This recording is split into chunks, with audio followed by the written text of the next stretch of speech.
Hello, I'm Isaac Hayes III, founder and CEO of Fanbase. Listen to what I'm about to tell you. The window to invest in Fanbase is closing. We've raised over $10.6 million of our $17 million goal. That means there's room for less than 6,370 people to invest in Fanbase for the average amount. The minimum to invest in Fanbase right now is $399. That makes you an owner in Fanbase today. Go to startengine.com/fanbase to invest. Why?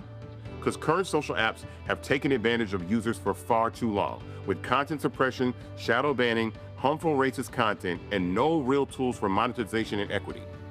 Fanbase has over 1.4 million users and counting, allowing anyone to reach all their following and monetize their content from day one. Social media is the new TV, and whoever owns the apps that distribute that content have the opportunity to own potential billion-dollar companies. While big platforms with uncertain futures are failing to serve their users, Fanbase is stepping up to fill the gap. Don't wait until it's too late. Invest now, invest for yourself and your future. Go to startengine.com/fanbase and own the next generation of social media.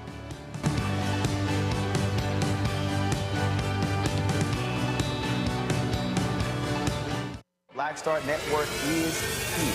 Oh, no punch! I'm real revolutionary right now. Thank you for being the voice of Black America. All momentum we have now, we have to keep this going. The video looks phenomenal. See, there's a difference between Black Star Network and Black-owned media and something like CNN. You can't be Black-owned media and be scared. It's time to be smart. Bring your eyeballs home. You dig?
Today is Thursday, July 31st, 2025. Coming up on Roland Martin Unfiltered, streaming live on the Black Star Network. Huge election on Tuesday in Detroit.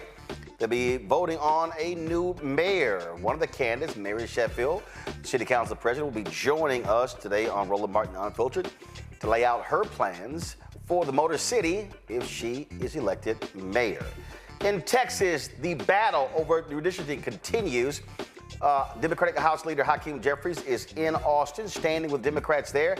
We'll show you some of the comments that are also being made at a lot of the hearings, and folks have not been happy with Republicans who continue to lie, acting as if they had no maps drawn up, even though they dropped them the next day.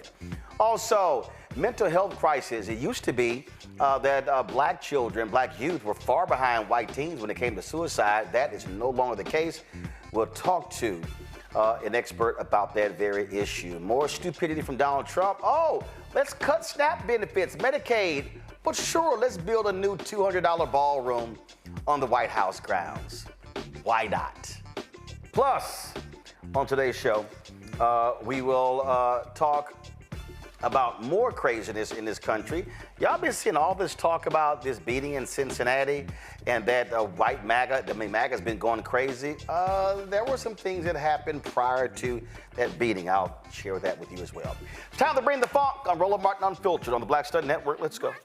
He's got it. Whatever the miss, he's on it. Whatever it is, he's got the scoop, the fact, the find. And when it breaks, he's right on time and it's rolling. Best believe he's knowing. Putting it down from sports to news to politics. With entertainment just for kicks, he's rolling. It's on go, roll, y'all. It's Roland Martin, Rolling with Roland now. He's funk, he's fresh, he's real, the best, you know he's Roland Martin.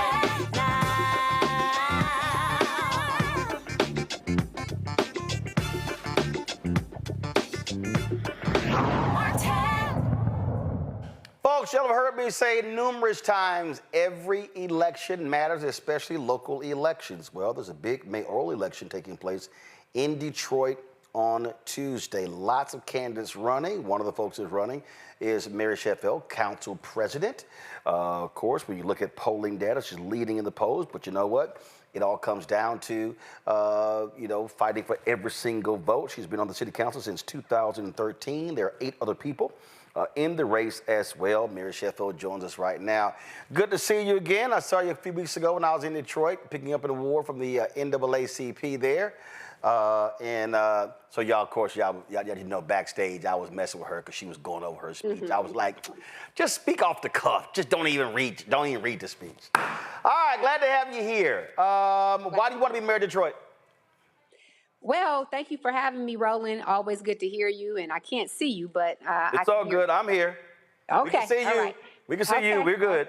All right. But I'm running for mayor because Detroit has so much potential, and we've made tremendous progress. I mean, everyone, not just in Detroit, but really around the country, has talked about and is seeing the resurgence of our city. But in the midst of that resurgence, there are still far too many neighborhoods. There's still far too many people who have not felt the growth and progress of our city. And as a lifelong Detroiter, someone who was born and raised in Detroit, I have a deep passion and love for our city. And I've served this city the last 12 years working to lay the foundation to help the city emerge from the largest municipal bankruptcy in the country.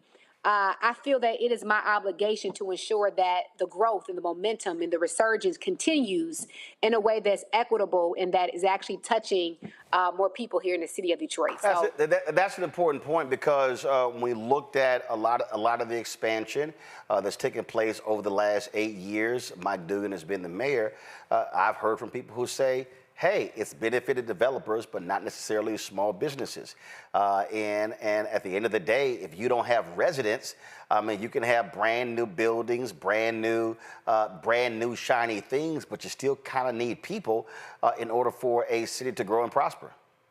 I wholeheartedly agree with you. And when we talk about actually taking Detroit to the next level and Detroit rising higher than what it is today, this next administration has to be focused on how do we actually get people to not just come and patronize our businesses, come to our downtown, but actually see themselves living in our city. And so my focus is going to always be how we build walkable, vibrant neighborhoods, how we creating a place where families once again can live in Detroit in order for us to grow our population and really take Detroit to the next level. Because as you mentioned, we can build buildings and invest in our downtown and midtown. But ultimately, if we want people to see themselves living here, raising their families here, growing our population, and attracting and retaining our young people, we have to go back to neighborhoods and housing and all of the social issues that I think are so important here in our city. You are there in the Midwest, and the reality is when you look at the numbers, you're losing people. They're leaving Michigan, Wisconsin.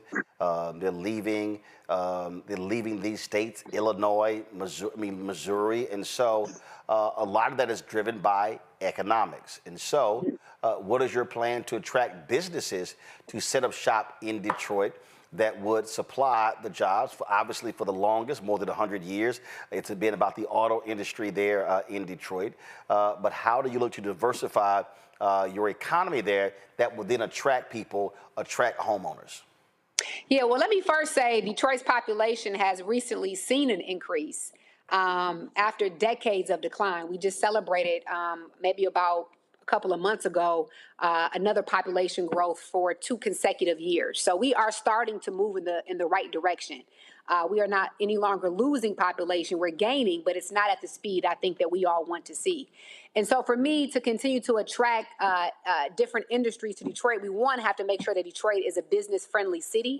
What we oftentimes hear is that it's extremely difficult to open up a business or for industries to move to Detroit because of red tape, because of bureaucracy. And if you go to other cities, they don't have to experience that much difficulty getting into city government and opening up those industries and businesses in their cities. And so we're going to work on improving the culture of how business is done in Detroit. Secondly, in order for these industries to come here, we got to have talented workforce. We have to have people who can fill those positions with the skills and the knowledges that they need. And so we're going to have a heavy focus on workforce development to ensure that we have the pipeline that is prepared for the industries that will come to Detroit. And then lastly, we pay some of the highest property taxes in the country in Detroit. And oftentimes we have to continue to offer incentives and abatements for companies and industries to come to Detroit because the cost of development is extremely high. And so we're working on achieving structural property tax reform and then also offering as many incentives as possible, whether it's our land and also other tools to ensure that we're incentivizing those industries to come to Detroit. You talk about those property taxes. Why are they so high? Well, they've always been high. We have tons of millages over the years that have continued to add to that cost. And I think for decades and really quite some time in Detroit, we've always experienced extremely high taxes, and it's always been a burden for our residents. And so we've tried year after year to try to reduce it. The last 2 years, the mayor has launched an initiative changing some state laws that would allow for a reduction in property taxes. And we're working on that extremely hard because it's been a huge barrier. People have left for Southfield and the suburban communities because the cost of living is so high. Even our auto insurance is extremely high compared to other cities. And so these are structural issues that have been plaguing our city for generations that we have to work on to stop individuals and businesses from coming to Detroit. Quality of life obviously is one of those things, but what goes into that also are schools.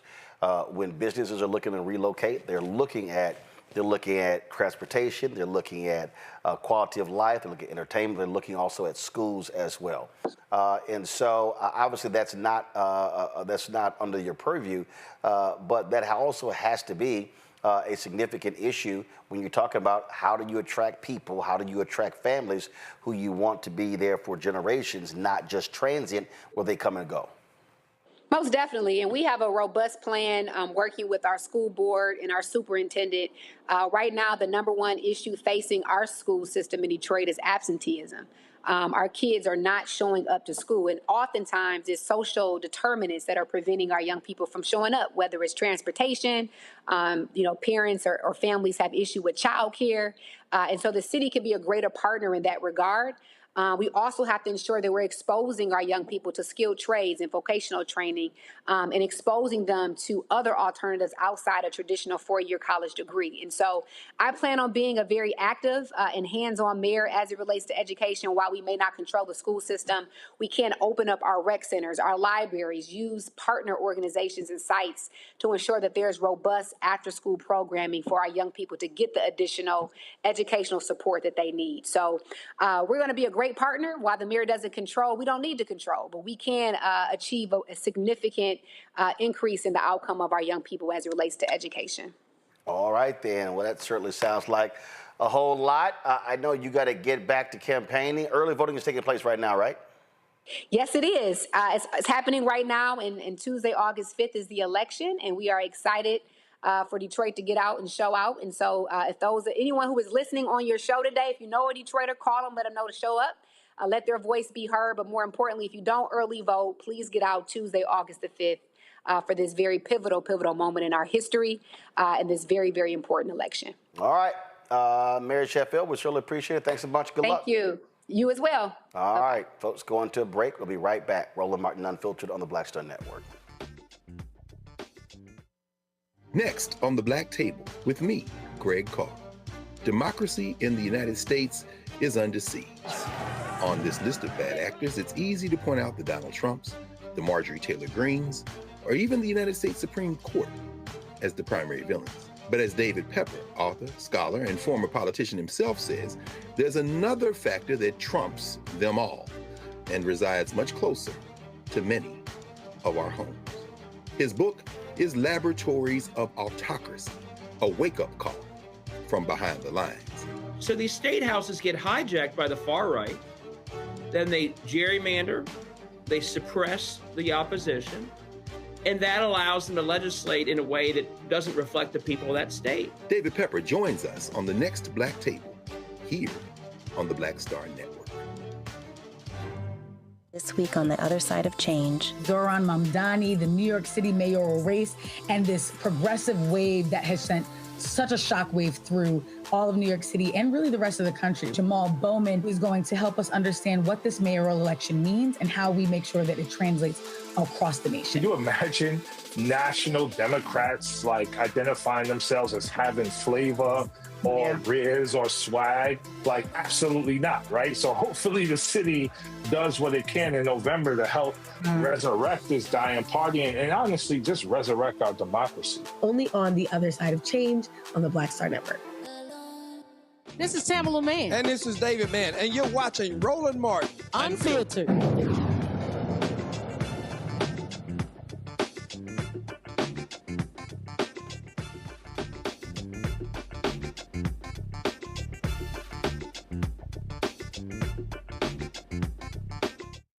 War in Texas trying to steal 5 congressional seats, decimating not only the Democrats' numbers, but black and brown representation. A lot of folks continue to speak out. First of all, today, House Democratic leader Hakeem Jeffries was in Austin standing with Democrats. We'll show you some of that.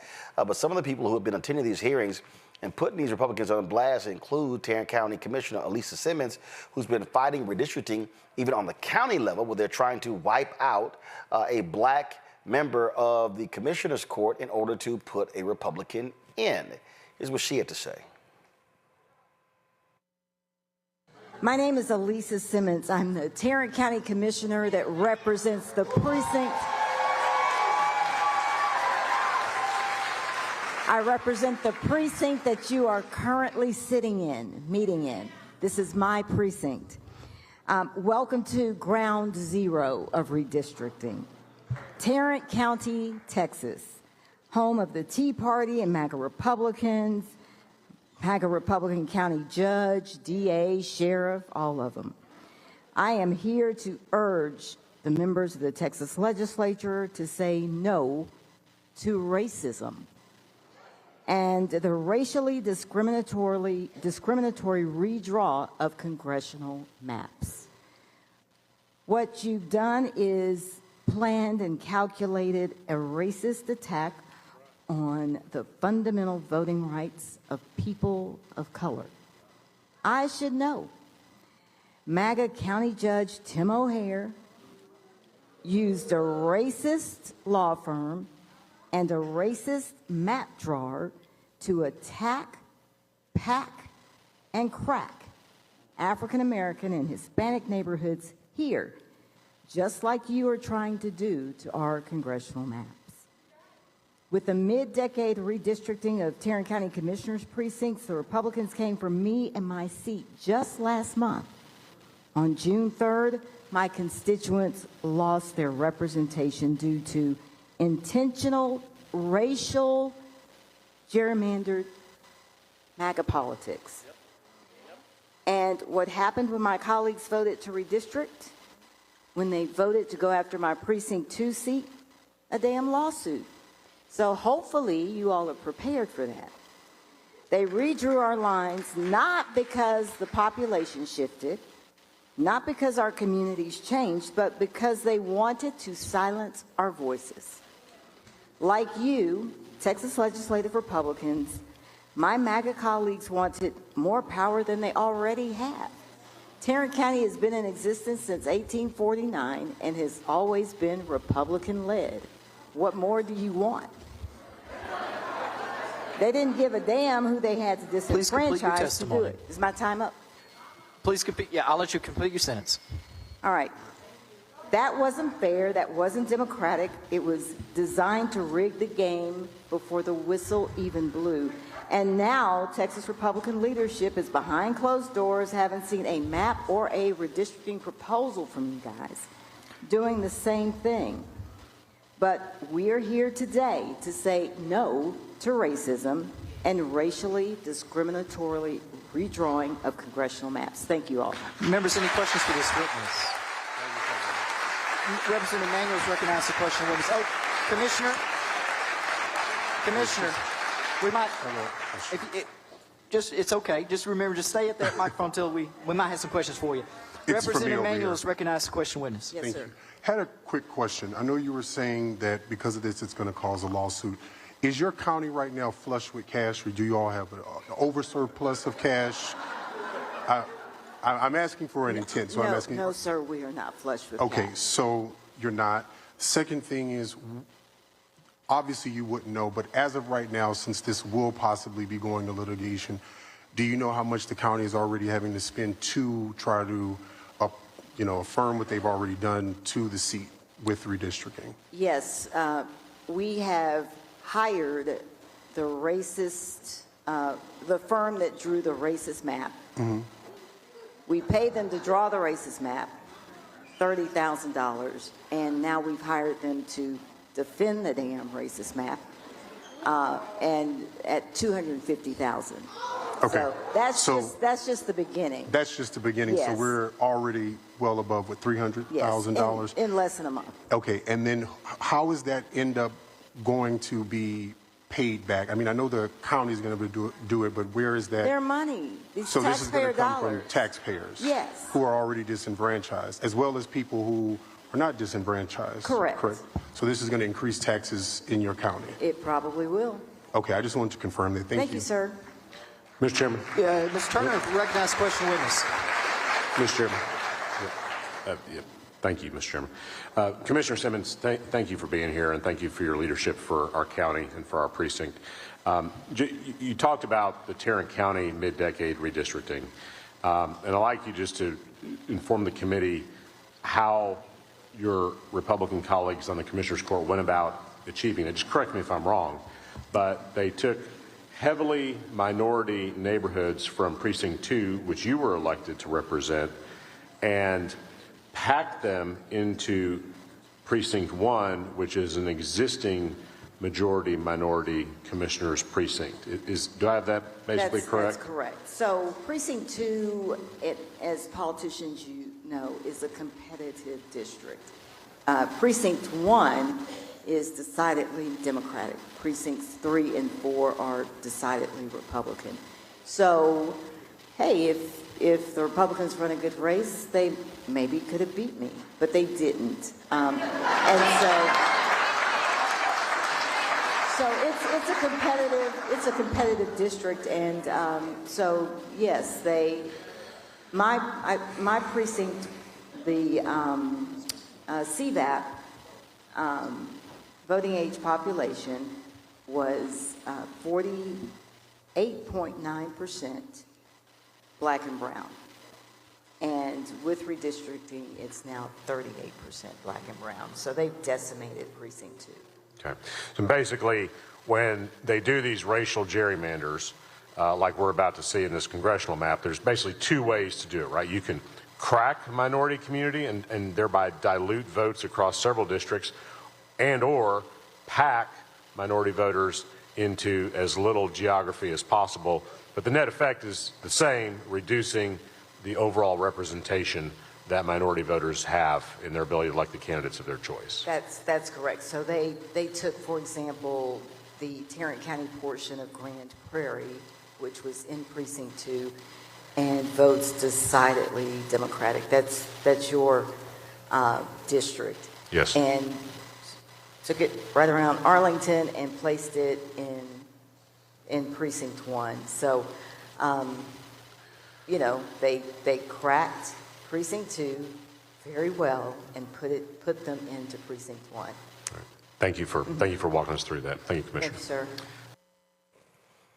Now, folks, yesterday at another hearing, Reverend Dr. Frederick Douglass Haynes, senior pastor of Friendship West Baptist Church, he also spoke to the room. Check this out. Give us your testimony, sir. Thank you, Mr. Chair. My name is Frederick Douglass Haynes, and that name has been used earlier. I want to commend you because there are 2 governing principles that have informed how you have presided today. Number 1, you said that we are going to follow the rules. Number 2, you also mentioned that every American deserves to be heard. It is my prayer that that would govern how we respond to the wannabe kings the wannabe king from Washington, D.C., dictating that we redistrict at this inopportune time already districts that have been well gerrymandered. And so I'm asking, number 1, that we follow the rules of justice. Justice, according to Michael Eric Dyson, is what love sounds like when it speaks in public. Justice means that all of us, your number 2 principle, deserve to have our voices heard. With this particular dictate coming down from Washington, D.C., our voices will not be heard. I'm asking, Mr. Chair, that indeed this committee reject what's coming from Washington, D.C., and ensure that our voices are heard, and not only that our voices are heard, but that we follow the rules of justice. I basically say with what has been said before, most, if not all, on this committee have some kind of religious affiliation. According to my understanding of Christianity and most religions, there is a belief in justice. If there is a belief in justice, it especially is concerned with ensuring that the voiceless have a voice. Please do not rob the voiceless of a voice with a racist redistricting that follows the dictates of someone who wants to be the king and not the president of the United States of America. In a few months, many of us are going to celebrate what happened 70 years ago when Rosa Parks decided that she would stand for justice by not giving up her seat. I've always wondered about all the other folk on the bus that December 1st day. What did they do? Rosa Parks, we agree, was on the right side of history because she took a stand for what was right and just. The others were on the wrong side of history because they did not take a stand at all, or they went along with what was wrong. I'm asking you this day, please stand with Rosa Parks in that spirit, meaning that history will record that you were on the right side of history because you stood for justice. You were on the right side of history because you followed the rules of justice. You were on the right side of history because you made sure that everybody in Texas has a voice, and not just voices of those who look like the occupant of the White House. I am begging you, please stand on the right side of history as opposed to the wrong side of history, which will hurt all of us and is against everything that is moral and everything that is just. Thank you for your time. So, folks, I was sent this video of Samuel Garcia, fellow Texas A&M Aggie, and I just love what he had to say. So we're going to play this last one before we go to Commissioner Simmons. So y'all check this here out. Microphone, we'll get to you in just a moment. All right, Chair calls Samuel Garcia. Shall you register to testify on behalf of yourself on the revised congressional redistricting plan? Is that correct? Yes, sir, it is. Please give us your testimony. I drove here 3 hours to get here. I came from Abilene, Texas. And if I'm willing to drive 3 hours to come here and talk, I'm gonna ask you to get off your phone and listen to what I have to say. Whenever I found out, when you address somebody from the state legislature, you're supposed to call them the honorable this or the honorable that. Well, the word honorable means that you bring honor. And when you're elected, you're given that title. You should earn that title. Being honorable means that you do the right thing. Being honorable means that you will look at yourself in the mirror every day and say, why am I doing this? You got a call from Donald Trump. He told you to go find 5 seats. No, he got asked, how many seats? He said 5. He was asked on the news. You say, we don't have any maps. Well, how in the hell does Donald Trump know he's going to get 5 seats? I bet you anything there's maps that are there. Those maps are there, and they're sitting on his desk, and he's waiting for you to do it. This is ridiculous. A man a few days ago was arrested because he spoke too long at the lecture. He spoke too long, and y'all said, oh, he had to be arrested because he broke the rules. How many of you are going to get arrested for breaking the rules of mistreating the citizens of this state? You're breaking the rules. We are the citizens of this nation. We're the ones, it's supposed to be bottom up, not top down. I'm going to say this one thing to you. You know it's wrong. In your heart, you know it's wrong. And here's what I'm going to ask you. When your kids or your grandkids ask you one day, as a state representative, did you always do the right thing? You got 2 answers that you can choose from. You're either going to have to admit to them that, no, sometimes I did things just for power. Sometimes I did that. Or you're going to have to lie to your kids and lie to your grandkids and tell them you did it because you believed it, because you know this is wrong. This is wrong. I grew up.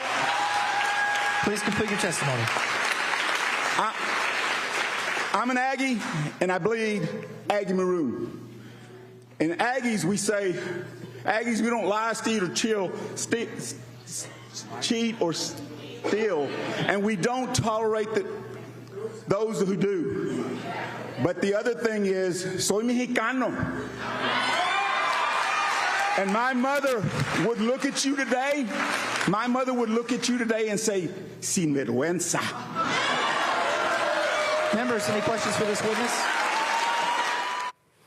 Joining us now, Tarrant County Commissioner Alisa Simmons. Glad to have you here. I mean, lots of passion here. And what Garcia there, he summed it up. This is about power. This is about raw, naked power. It's pure and simple. And that's what, as you laid out, these racist Republicans are doing in Texas, in Tarrant County, in Galveston County, in Austin, Texas. And at Fort Bend County, Texas now. Same process. These Republicans want to destroy the voting strength of black voters and other minority voters. They want to illegally throw the racial and political makeup of this county and this commissioner's court out of balance. Same thing they're doing with the congressional maps. It is obvious racism. What I want people to stop doing is calling it a power grab. These guys have the power. This is racism, pure and simple. They've got the power. They want absolute dominion. They want dominion. So this is racist, and we need to continue to say that, call it what it is, call a thing a thing. Well, and the thing that I keep, when I wrote my book, White Fear, How the Browning of America is Making White Folks Lose Their Minds, I laid all this out. I said, guys, this is what they are doing. This is what they're preparing to do.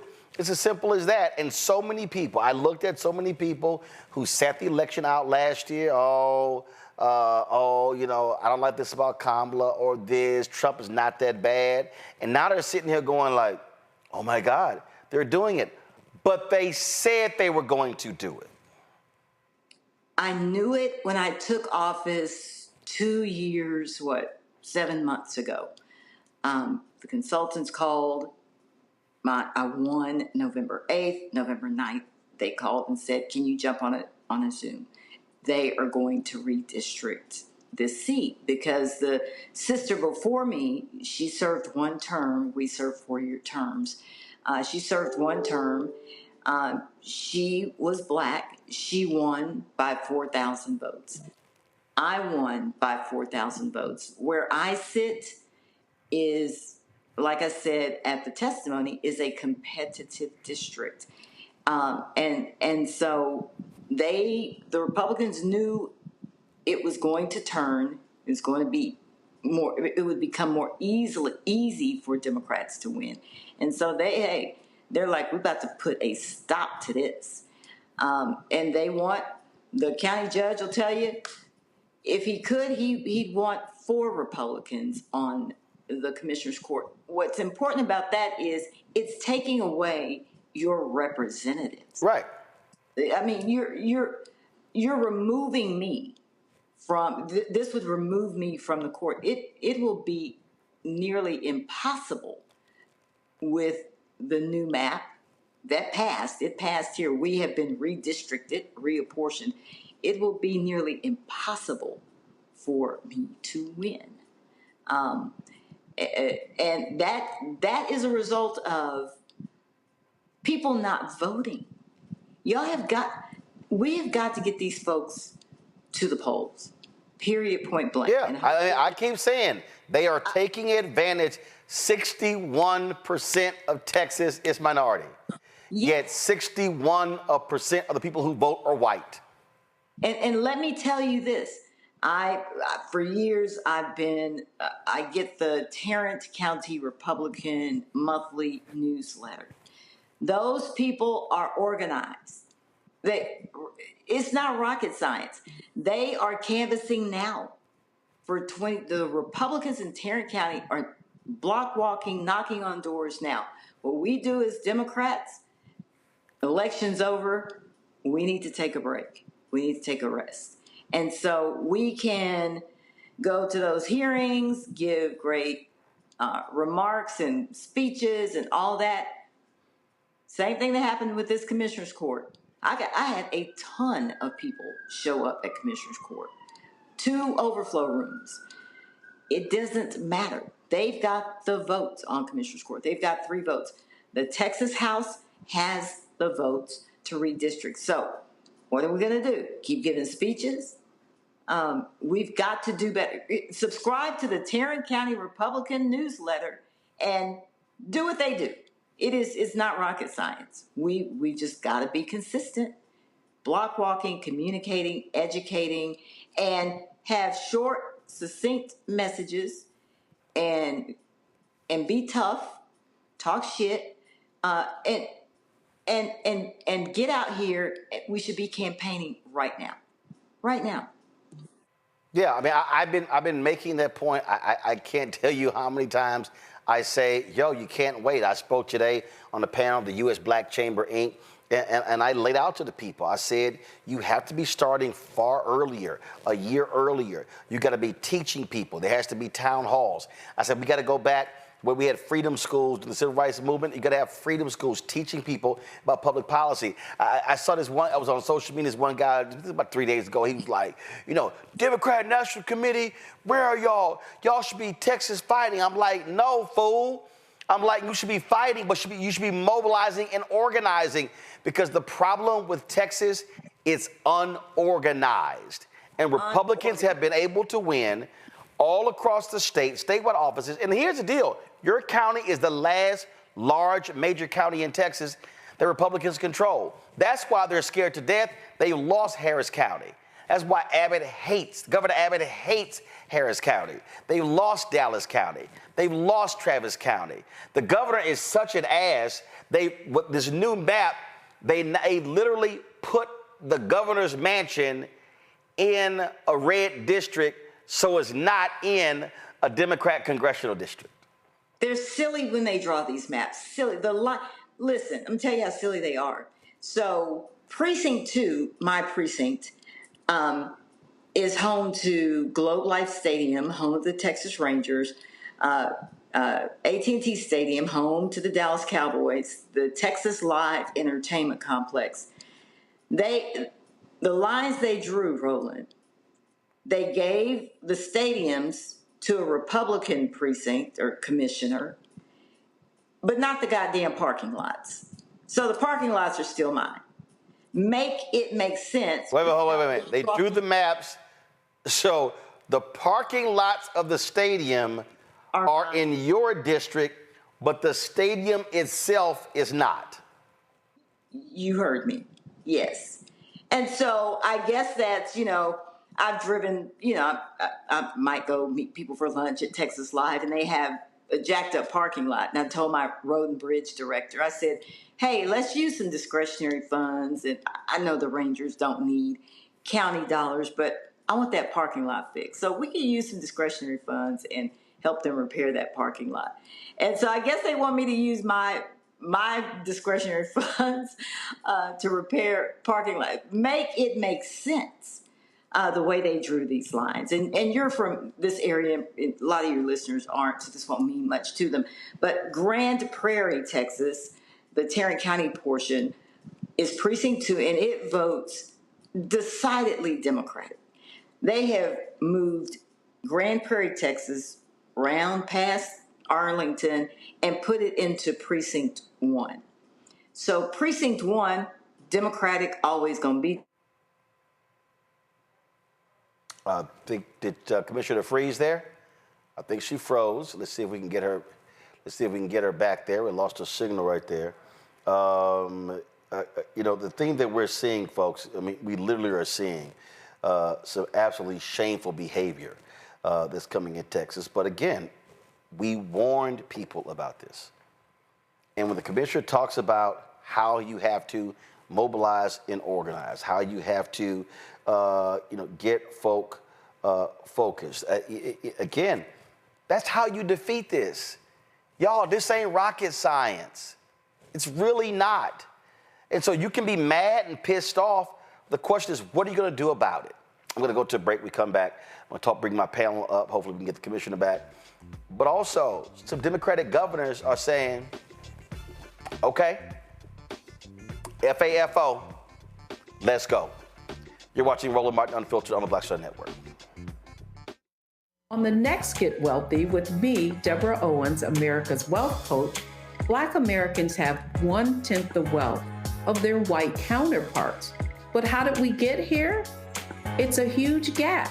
Well, that's why we need to know the history and what we need to do to turn our income into wealth. Financial author and journalist Rodney Brooks joins us to tell us exactly what we need to do to achieve financial success. You can't talk about why we are, as Black people, where we are, unless you talk about how we got here. Bridging the Gap and Getting Wealthy, only on Black Star Network. Next on the Black Table with me, Greg Carr. Democracy in the United States is under siege. On this list of bad actors, it's easy to point out the Donald Trumps, the Marjorie Taylor Greens, or even the United States Supreme Court as the primary villains. But as David Pepper, author, scholar, and former politician himself says, there's another factor that trumps them all and resides much closer to many of our homes. His book is Laboratories of Autocracy, a wake-up call from behind the lines. So these state houses get hijacked by the far right, then they gerrymander, they suppress the opposition, and that allows them to legislate in a way that doesn't reflect the people of that state. David Pepper joins us on the next Black Table, here on the Black Star Network. How you doing? My name is Mark Curry, and you're watching Roland Martin Unfiltered. Deep into it, like pasteurized milk without the 2%. We getting deep. You want to turn that shit off? We doing an interview, motherfucker. All right, folks. Commissioner Simmons is still with us. I'm going to bring in my panel as well, joining us right here on the show, talking about the craziness that's happening in Texas. And again, we're seeing these things unfolding all across the country because Republicans want to do this everywhere because they are afraid they're going to be losing the House next year. All right, joining us with her hostage video, Dr. Nola Haynes, Georgetown University School of Foreign Service. Dr. Greg Carr, Department of Afro-American Studies, Howard University, D.C. Michael Brown, former chair, DNC Finance Committee, D.C. as well. Let's get right into it now. If you want to understand how these folks think, how these folks operate, what's on their minds, all you have to do is just look at in terms of how they go about their business. The other day we showed y'all some of that in terms of these Republicans, in terms of just how they move. So here's a perfect example. So Jimmy Patronis out of Florida put out this statement here. Give me 1 second. I'm gonna try to pull it up. He goes, I support a renewed redistricting effort for Florida. If Texas can do it, the free state of Florida can do it 10 times better. Also, y'all, fair districts is unconstitutional because it violates freedom of speech, and elections are a state's rights issue. The more power to the states, the better. Okay, here's the problem with that, y'all. The folks in Florida literally put that right there, the fair districts, in the state constitution. So it's a little hard to run around that. Now, the governor of California, so this is his response to this headline in the Texas Tribune. Newsom will move to redraw California maps if Texas redistricts tee up national fight. He goes, FAFO. And he's absolutely right. You've got Kathy Hochul. Give me 1 second. I saw this earlier. I was at the U.S. Black Chamber Inc., and I was checking this out. Kathy Hochul, she is the governor of New York, and she is now weighing in on this very issue, making it clear that, she will move to take some action when it comes to gerrymandering as well. And the thing here, Mike, I'm going to start with you. It's real simple. Okay, Republicans, y'all want to start this fight? Go ahead. But the most populous states in the country are blue. So let's do the map. California. I saw one analysis where they said they could literally flip the map in California to 52-0 based upon districts Kamala Harris won. So you got California, you got Ohio, you got Maryland, you got Illinois, you got Virginia. Hey, my whole deal is you tell Dems, go for broke. Change the whole damn thing. And when they start crying, you say, okay, let's do a national gerrymander ban. Oh, y'all Republicans, y'all voted against that in Congress, Michael. Absolutely. And thanks for having me, Roland. And I certainly hope that those three governors that you mentioned start putting the pieces together, start talking to the particular state representatives that they can count on, and start putting these, drawing their own maps. Be prepared if Texas pulls the trigger and does it and executes, you're ready to do the same. Now, the only question is, if Texas does not pull the trigger, should the states you just mentioned do it anyway? Oh, hold on. First of all, that Michael, that ain't even a question. Right. Texas is going to do it. I mean, that ain't even. You can't say the horse left the barn, the ship has left the port. Bottom line is, they are prioritizing redrawing districts over focusing on flooding that killed almost 200 people. That right there tells you exactly what the focus of Governor Greg Abbott is. Yes. So if that's the issue you're referring to, then absolutely those particular blue governors and the blue state representative bodies should absolutely get ready, be prepared. So if it's good for the goose, it's good for the gander. Yeah, absolutely. Commissioner Simmons, you see right here, this is Governor Kathy Hochul of New York State. I won't sit by while Donald Trump and Texas Republicans try to steal our nation's future. And I think what she should say is, okay, y'all flip 5, I'm a flip 5. And Newsom should say, I'm a flip 10.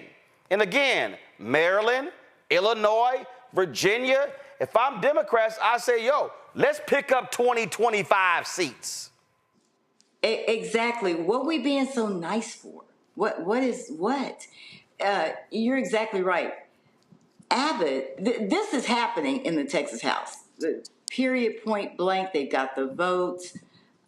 They jacked around and had some check the box, play, public hearings. Didn't have a map to show the people or a redistricting proposal. This is a foregone conclusion. And we don't have the votes in the Texas legislature to do anything about it. So it is incumbent upon those other governors to take action. No need to wait. There's no need to wait. The thing here, Greg, is you are facing evil. You're facing an individual and a party that is corrupt to their core. Republicans today in Congress voted down an amendment that would have kept the United States from giving Trump this refurbished $1 billion with this jet from Qatar. Okay, so they are sanctioning corruption. So let's just be real clear. I don't want to hear another one of these bullshit speeches from Senator Cory Booker or any House member. My dear friend, I know your heart. I know you're a person of decency. I don't want to hear the honorable so-and-so. These people are not honorable. They're not decent. They're not fair. They're not moral. And when you're facing someone like that, you treat them accordingly. You do. You do. Unless you don't. And our dear brother Cory Booker is speaking a language they don't understand. And anyone who would say, well, you have to, when they go low, we go high, with all due respect to our former First Lady, Michelle Obama, and anyone else who thinks that way, you're not a student of American history. I simply have to get back in the trenches because I don't want to see another Black Table commercial for one that we already did, although David Pepper is a very important person in this question of redistricting. But one of the first people we're going to schedule to talk to is the author of this brand new biography of Charles Sumner, a remarkable senator. So, Senator Booker, I would really strongly advise you, brother, to read the biography of Charles Sumner, read what he wrote, and read the new book. The book ends with Charles Sumner on his deathbed imploring the United States Senate to pass what became the Civil Rights Act of 1875, which was ultimately overturned by the Supreme Court and sabotaged by the House of Representatives. But I bring it up for this reason. Charles Sumner, who, if people know him at all, they probably know from when Preston Brooks of South Carolina beat him within an inch of his life on the floor of the United States Senate. Charles Sumner had no compromise. He is the major architect of Reconstruction legislation. We're talking about not only the Civil Rights Act of 1866, but the 13th, 14th, and 15th Amendments. Charles Sumner is a very important figure. Why do I bring up Charles Sumner at this juncture? I am not alarmed. I'm excited. Because this is the thing about these hillbillies and white supremacy. What you see is that corruption and overreach in the history of the United States walk hand in hand. The 1850s, the 1860s, leading up to the Civil War, you see some of the most corrupt, some of the nastiest pieces of work in terms of open white supremacists in the history of this country at work. And if you're going to beat them, you have to simply decide you're going to break their political backs. Charles Sumner understood that. The Fugitive Slave Act of 1850, where they could just put their hands on you and say you have no rights, and next thing you know, you're working on a damn plantation in Louisiana like Solomon Norfolk, which is, of course, the evening that we met the first time, 12 years a slave. Well, guess what? What the hell do you think ISIS is? I'm sorry, they call it ICE, but it's ISIS. They put their hands on you, and the hillbilly in charge of it says we can stop people based on how they look. It is an echo of that time. So at this moment, What we are seeing is the same type of escalation in a different age of what preceded the Civil War. When South Carolina decided they would rather leave than obey the Constitution, well, guess what? Governor Abbott, my friend, I applaud you, my friend, because what you're going to understand, you hillbilly, is that when you break it this time, nobody's going to put on a uniform and save it. When Gavin Newsom said, as he has said today, that perhaps we'll have a special election on November the 4th and put to the ballot the question of redistricting. And Kathy Hochul is no flaming liberal. She's a centrist Democrat, is going to follow suit. J.B. Pritzker in Illinois follows suit. Guess what? The cold Civil War is now moving to the hot phase. And finally, this hillbilly in Florida that you quoted, talking about the First Amendment, taking his cues from John Roberts, because that's absolutely John Roberts' gospel, and talking about states' rights. Well, guess what? That works both ways. If you're not going to give disaster relief to Republican districts in Maryland because Wes Moore is the governor, well, guess what? You're going to stop paying taxes. And once them hillbillies start screaming bloody murder in Mississippi and Louisiana and Texas and South Carolina, well, guess what? Those of us who are caught up in it, maybe we'll feel enough pain to get involved in the political process and vote enough people into the federal legislature so that the Freedom to Vote Act will pass, and maybe we won't. But I'll tell you right now, I'm excited because it's going to always have to come down to this. You don't break white supremacy with kind words. You break its back with power. No, this is not a moment for folk to be scared. This is a moment, literally, where it requires fighters. I remember seeing Reverend Willie Wilson was preaching in Dallas, and he talked about there was a church break-in, and some thugs stole the equipment in the church. They stole the musical instruments and all kind of stuff like that. And so they went to the pulpit. He went to the pulpit that Sunday, and he said, I need y'all to put the word out on the street in D.C. We looking for our stuff. He said, but I don't need y'all simple Christians. He said, I need some of my former thug Christians to roll with me to go get our equipment. And then they found out where the equipment was and rolled up on the place and got the equipment and got some other stuff from there as well. See, this ain't a moment for the weak, the meek, the quiet, the nice. No. This is where you need some Democratic gangsters who said, I'm going to take y'all out one by one. I'm going to make y'all feel, and every time J.D. Vance tweets, oh my God, this is unfair, then they say, take another seat. Then when they start complaining again, take another seat. And that's what you do. That's how you make them pay.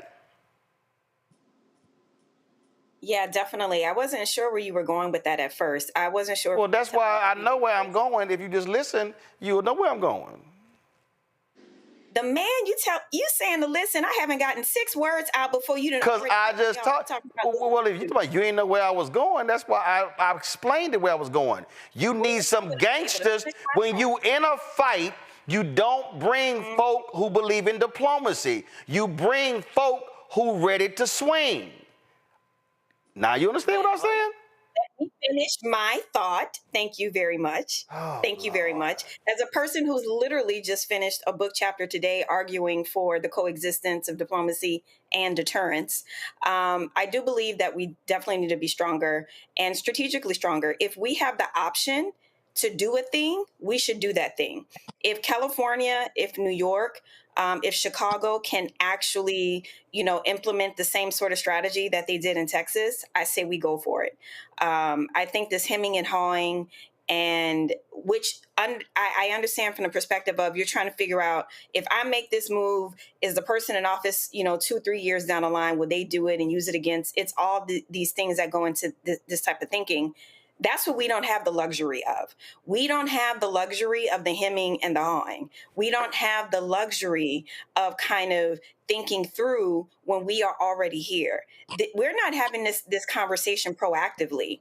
we are here, and the people need to rally around something. They need to believe in someone, and they need to be inspired. And right now they are still searching for it. So I say, if this is an option, we should definitely pull the trigger on that and exercise that option. And Commissioner Simmons, I mean, they are literally using taxpayer money, as you said, to pay this racist organization. Folks should be raising holy hell, and every time that little mascot county judge of yours starts whining and complaining, they should sit here and say, all right, we're going to boycott your house. Hey, I wouldn't be opposed to it, but I'm not gonna on this. You ain't got You ain't got to say it. I said it. If y'all in Tarrant County, hey, laws are allowed. Protest at his house. That's right. Start at 6 a.m. Wake his ass up. See, these people, they are trying to lock in power for the next 50 to 100 years. They do not want to see black advancement, brown advancement. They are they are white nationalists. Because let me tell you what Alisa Simmons is going to pull up and stop doing. Is going to these rallies, public hearings, all this stuff about redistricting.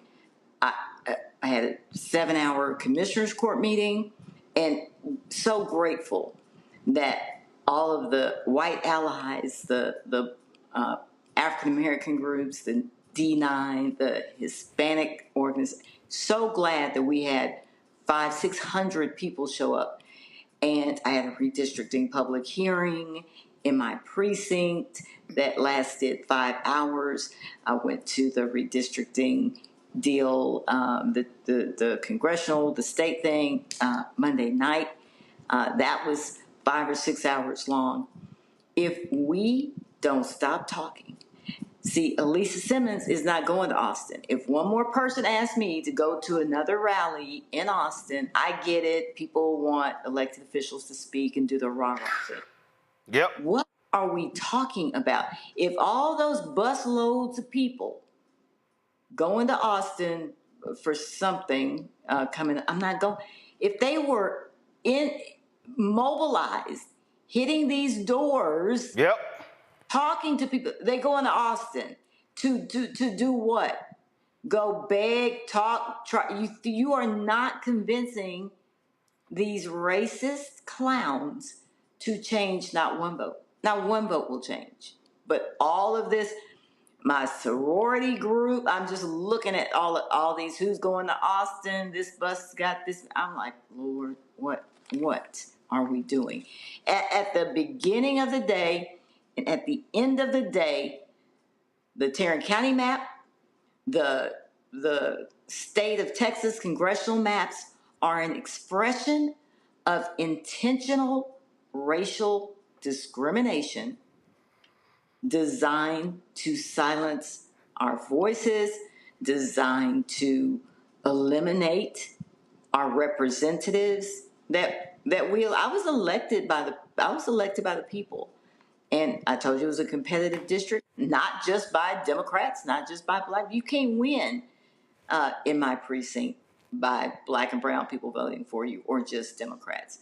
And so these maps have taken away, essentially, I'm faithful, I believe in God, but has diluted the voting strength of minorities to elect their candidate of choice. So precinct 1 now in Tarrant County becomes almost 80 something percent, almost 90% Democrat.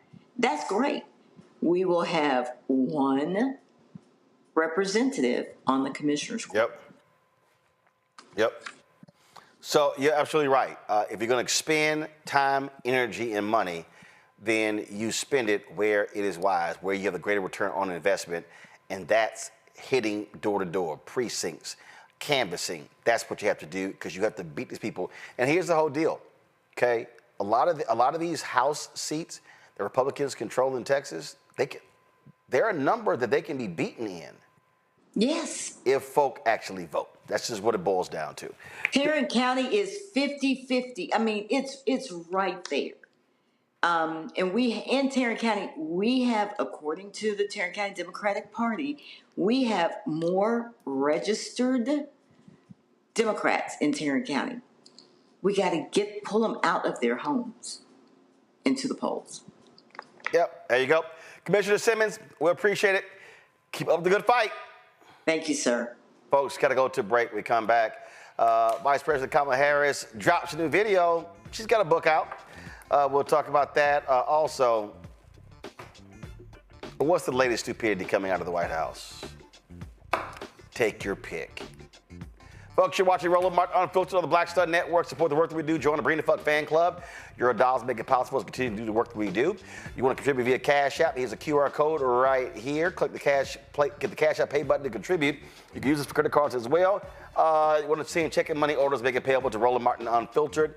P.O. Box 57196, Washington, D.C. 20037-0196. PayPal's R. Martin Unfiltered, Venmo, RM Unfiltered, Zelle, Roland at RolandSMartin.com, Roland at RolandMartinUnfiltered.com. We'll be right back.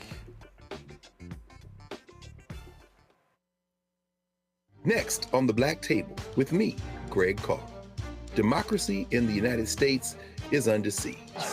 On this list of bad actors, it's easy to point out the Donald Trumps, the Marjorie Taylor Greens, or even the United States Supreme Court as the primary villains. But as David Pepper, author, scholar, and former politician himself says, there's another factor that trumps them all and resides much closer to many of our homes. His book is Laboratories of Autocracy, a wake-up call from behind the lines. So these state houses get hijacked by the far right. Then they gerrymander, they suppress the opposition, and that allows them to legislate in a way that doesn't reflect the people of that state. David Pepper joins us on the next Black Table, here on the Black Star Network. This week on the other side of change. Zohran Mamdani, the New York City mayoral race, and this progressive wave that has sent such a shockwave through all of New York City and really the rest of the country. Jamal Bowman is going to help us understand what this mayoral election means and how we make sure that it translates across the nation. Can you imagine national Democrats like identifying themselves as having flavor or riz or swag? Like, absolutely not, right? So hopefully the city does what it can in November to help resurrect this dying party and honestly just resurrect our democracy. Only on the other side of change on the Black Star Network. Hey, yo, what's up? This is Mr. Dalvin right here. What's up? This is KC. Sitting here representing the JODECI, that's Jodeci. Right here on Roland Martin Unfiltered.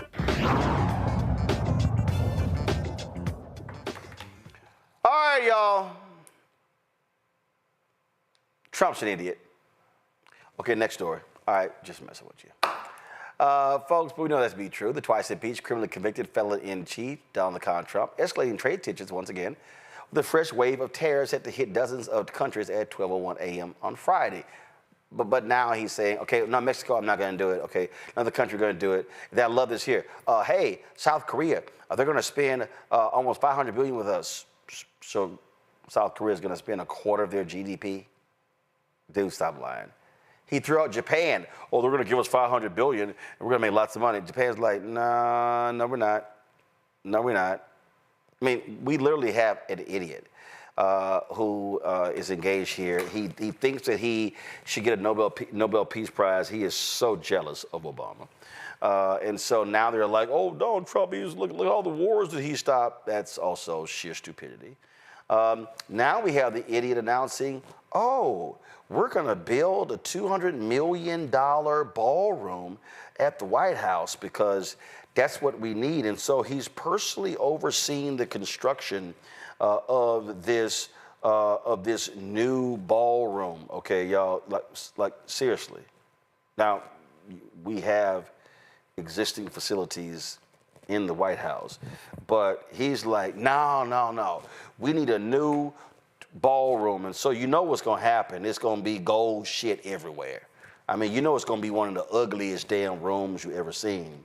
And so what he's doing is he's literally trying to turn the White House into that piece of crap place where he is at Mar-a-Lago. So this is a rendering that they posted that we should do. So we got that, and then he's going to get the $1 billion jet. So that federal government, see, I love this here. The federal government is going to pay more than $1 billion to upgrade the jet from Qatari government, and then Republicans are going to vote to go ahead and just give it to him when he leaves office. Now, he's already enriched himself by upwards of $800 million as well. And so what we really have here, Nola, is an undeniable grift. They have decided, you know what? We didn't really rape and pillage America enough the first time. Let's really do it now. They're like the Vikings of old. Let's just rape and pillage everything. Mm-hmm. And that signals to me that he has no intention on coming out, honey, anytime soon, that presidency is going to turn into, what is it called? Primogeniture. It's going to turn into a monarchy. You are just spending and spending on the backs of Americans, on the backs of 300,000 plus Black women who are out there looking for full-time employment, myself included.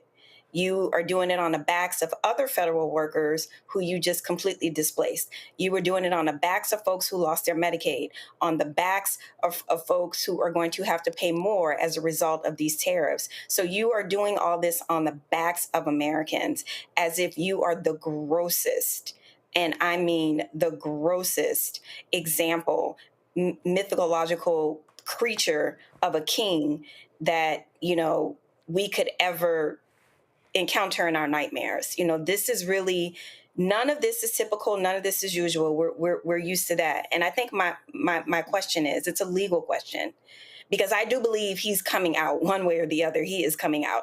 I do not think it's going to be some, you know, Trump version of a monarchy. But my question is legal. All this stuff that they are doing in broad daylight, is somebody keeping score?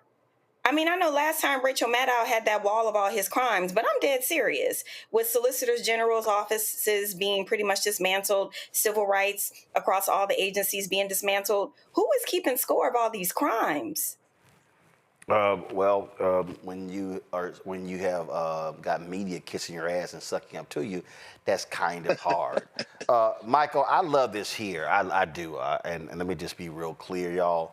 I have no problem putting this on the table. You know, we often say, no, I don't want to see people harmed. I don't want to see people lose their homes. I don't want to see people lose their way of life. I don't want to see any of those things. I do. If you voted for Trump and you're now complaining about ICE deporting people, I don't mind if you go bankrupt. I don't, because you supported this. See, I remember reading in history, and I believe this was a huge mistake by Lincoln in the North, allowing the racist plantation owners to reassert an oath to the United States to get their property back. No, you don't get it back. So take this fool in Alabama, okay? Nope. This fool may go bankrupt because of the workers, but he says, I still stand with Trump. I hope he loses everything. Watch this. Huge job for the community. Well, the community's going to miss out if we can't get it finished. Superintendent Robbie Robertson, who chose to conceal his face, told Reuters that it was a recent ICE raid on a job site in Florida, more than 200 miles away, that spooked his staff. I know that we have lost a lot of our workers because of their hearing about these raids. We have got some of them back, but we're now about half capacity, which basically hurts our work production. Immigration raids on building sites, part of an expanding crackdown by President Donald Trump on work sites across the country, are causing major disruptions to the construction industry, according to Reuters interviews. Robertson said his company faces a $4,000 penalty for every day it runs past its November 1st deadline, already a potential cost of $84,000. And those raids happen a good bit away from here. There's a lot of closer jobs than this one, so I know they're all being affected as well. About 1.4 million of the roughly 11 million people in the U.S. illegally work in construction, more than any other industry. That's according to the Migration Policy Institute, a nonpartisan think tank. And construction industry leaders say those workers are hard to replace with native-born Americans because most don't have the skills. They're willing to do it. The Hispanic descent, they basically are stepping up and will do some of the hard work. But I am a Trump supporter, like I said, and I do think there is a way to go about doing this, but I just don't think the raids is the answer. Oh, really? Michael, I hope Robbie goes bankrupt. And Robbie, who clearly is not showing his face or his identity, well, I guess we know his name, Robbie. White supremacy is more important to him and others like him, or that think like him, is more important than their own self-preservation. And that's hard to compete with when Democrats are talking about, when we are talking about messaging of policy, democracy. None of that matters if white supremacy is your top priority. And so as people of color and black people and brown folks continue to rise both economically, politically, political power, that's a problem. And so if my farm or company or business or I lose my home, but that's okay because we have a president that supports white supremacy. That's what I care about the most for a lot of people. Not all white folks, obviously, but many. And then, of course, you have the blackface MAGA, who I call the help. Folks like so-called pastor, who we've never heard of, so-called best-selling author of a book we've never heard of. But because MAGA promotes him, now all of a sudden, Vince Ellis gets some airtime. So listen to this fool speaking at the Racist Turning Point USA conference. And we're going to continue to do these great things. And for these people that want to complain, that want to set back, who want to cry, who want to talk about how hard it is, I'll tell you what we'll do for you. You want to talk about DEI, diversity, equity, and inclusion? Yeah, you do need DEI because you're inferior. Yeah, you need it. I don't need it. You walk into my world with a DEI stamp on your chest, and I'm going to slit your throat. I want to see you come, telling me you didn't earn it. I want to see you come into my world talking about I need respite and I need a handout. Yeah, I'm going to be smiling at you, boy.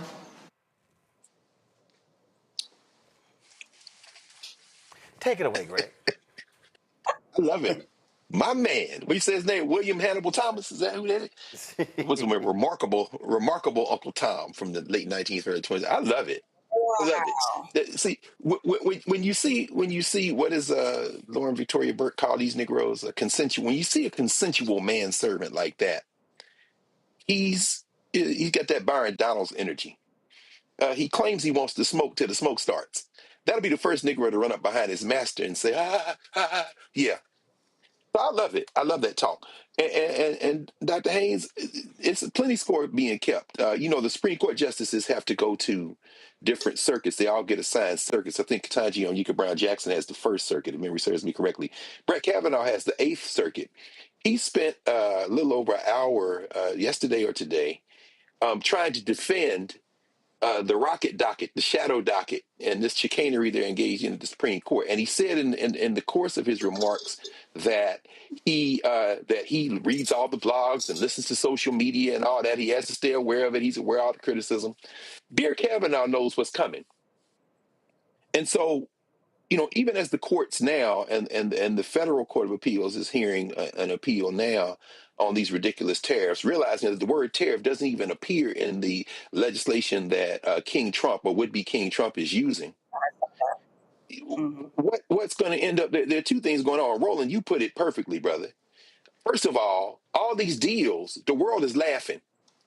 You just, and by the way, Donald Trump, trying to defend your friend, the Trump of the tropics in Brazil, you probably just got Lula da Silva reelected in Brazil. Congratulations, you clown. The EU wrote some stuff on paper that ain't worth the paper it's printed on because, as Paul Krugman explained in the New Republic, the EU is not the government. So when they told you they're going to invest, $650 billion? No, fool, that ain't the governments of the EU. They ain't going to give you shit. but you, I got a deal. They're going to invest all this money. They played you. Paul Krugman walked through the whole thing. And finally, this is the thing that is hilarious about it. If you got a 15% tariff on cars coming from Europe, and there are a lot of cars that come from Europe and the United States, and you got like a 25% tariff on the Canadian automobiles, the stuff in the Canadian automobiles was made in Michigan and Minnesota, across the border, come back in. Guess who that's going to hurt? It's going to kill your voters in all those states, and it's going to be cheaper to buy a European car than the one that your people put the car seats in and the seat belts and the radios and send it over the border to come back. Meanwhile, the Mexicans are looking to make deals with the Canadians, who are looking to make deals with the Europeans. The Brazilians are looking to even up their trade with the Chinese. And they are building an economic system that is literally going to punch and collapse in the chest of the United States of America. I say march on, my friend, and take your manservant with you, because every stitch of clothes that fool got on his back was made somewhere outside the United States. Let's see him give that same speech butt-ass naked in about a year. Meanwhile, inflation is still up, despite Trump's campaign promise to bring prices down. Well, the 6 months into his second term, the relief hasn't shown up yet. This idiot, who seems utterly clueless about everyday life, he just insists prices are way down for everything.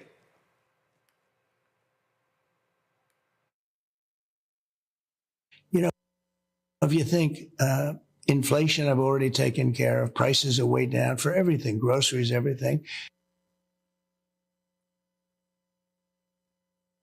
In fact, that was a conversation on Fox News, and the help, Harris Faulkner, who claims to be a news anchor, who's really nothing more than a MAGA-loving Trump anchor, got bodied on her own show using a Fox News poll. Watch this. Who do you think this really does come down to, having to impress the American people right now? Is your party, Mike, you guys are not all moving in concert with one another? No, I mean, we lost the last election, so we're having a lot of tough conversations about how we build a new Democratic Party. That'll keep happening until we elevate a new candidate. What I'll tell you, though, is I think both political parties are completely out of touch with the day-to-day lives of most Americans. There's a lot of polling out in the last couple of weeks talking about how frustrated people are with inflation and pricing and housing and things like that. Inflation's at 2%. The GDP inflation's at 2.9%, actually, Harris. It's the GDP just popped to 3%. I mean, we haven't seen that in a very long time. If I could point you to Fox's own polling, Trump is negative 30% on pricing and the inflation. It's as unpopular as Joe Biden ever was. So the American people are pretty frustrated with where their lives are right now. There's a Navigator poll out just this morning or yesterday that has a lot of Americans saying they're worse off than they were 6 months ago. I love that when you get fact checked. Okay, all right, we gotta move on. I don't know why you brought that shit up. Make me look real stupid. But yeah, we gotta move on. So I don't know why you had to sit here and embarrass me on my own network, make me look like a fool. But then again, Harris Faulkner is known for never ever doing any kind of fact checking whatsoever. She just goes on and spouts all sorts of nonsense.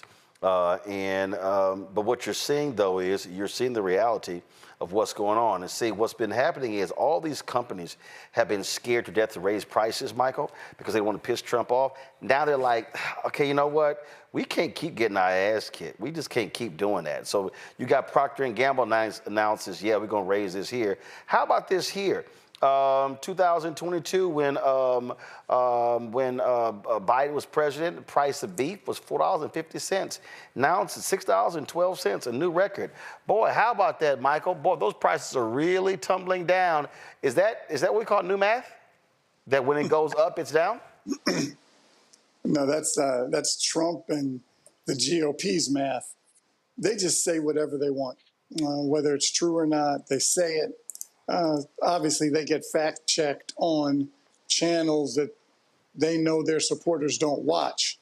So when they say things on channels that their supporters do watch, they believe pretty much anything he says. So half the country knows the truth. The other half says, oh, he's working on it, it'll come down. Problem is he campaigned to fix all these issues. I think the term he used on day one, whether it's wars, the world is on fire, whether it's inflation, not doing what he thought it would do. Prices are going up. His tariff strategy is a disaster. So when these Republicans talk about promises made, promises kept, I'm not sure what they're talking about. Well, and in fact, Richard Quest, of course, CNN business correspondent, he just sort of just laughed at all these trade announcements. Because see, what this fool does, Nola, is he just announces shit. He just announces it and just like it, and they like, hey, Trump said it. But even though it's a lie, check this out. The deals. Let's talk about the deals. Right. So we've got the deal with the European Union, which somebody has already described as pie in the sky. They simply will not buy that amount of energy, and nor will they invest that amount of money. We have the deal with Japan, where nobody knows where the $650 billion worth of investment is going to come from. Nobody. The Japanese admit they don't know where it's going to come from. We've got the deal announced today with the South Koreans. What Donald Trump has brilliantly done, he wanted a headline number, and it's around 15%, but the underlying terms of trade deals are garbage. So Richard, what deal would you have preferred? How do you mean? Well, what details of a deal would suffice for you? Well, I would have liked them to have negotiated a proper long-term What's proper? deal. Let's focus on the word proper. Where the What's detail proper holds to up. you? Where the detail... No, because you keep saying this, but you're giving no specificity whatsoever. I can sit here and name a whole bunch of random ridiculousness. That means absolutely nothing at all. With respect, no, because they've actually announced a European deal where supposedly $600 billion... So give specifics about what we would like to see. So they can't see me. Scott, give an alternative and give specifics for what would be a deal that would satisfy your critique. A long-term trade relationship deal that doesn't rely on a fictitious amount of investment. Okay. The Japan deal. I'm listening. The Japan deal envisages $650 billion worth of investment. But nobody says by whom or how or the penalty against. It is literally making it up. Look, They're good at, Nola, making that shit up. Mm-hmm. Absolutely. They're good at it, and they have perfected how to be good at it. They say it confidently, and they overtalk you. They bully you, just like, what we just saw there. The expert was being questioned by someone who was just trying to deflect from what the guy was saying because it was landing and resonating with folks. But this issue about how they literally just say anything, and where media is right now, where corporate and mainstream media is right now, they're not going to push back. They're not going to ask any hard questions. And it was to shift that narrative because, everything was Epstein. I talked about this on my show Nightcap on Tuesday. I talked about this very intersection that this EU tariff deal is designed so you won't be thinking about Epstein, which is why everyone should still be thinking about Epstein. Even if there's no there, this is an issue that really, really bothers him, and it bothers his base. So, the fact that he's doing, I'm not shocked that he's lying. I'm not shocked that he's making up deals that have no teeth. I'm not shocked about any of it. But here we are. He has successfully changed the narrative because we are talking about it. And what we're not talking about is Epstein.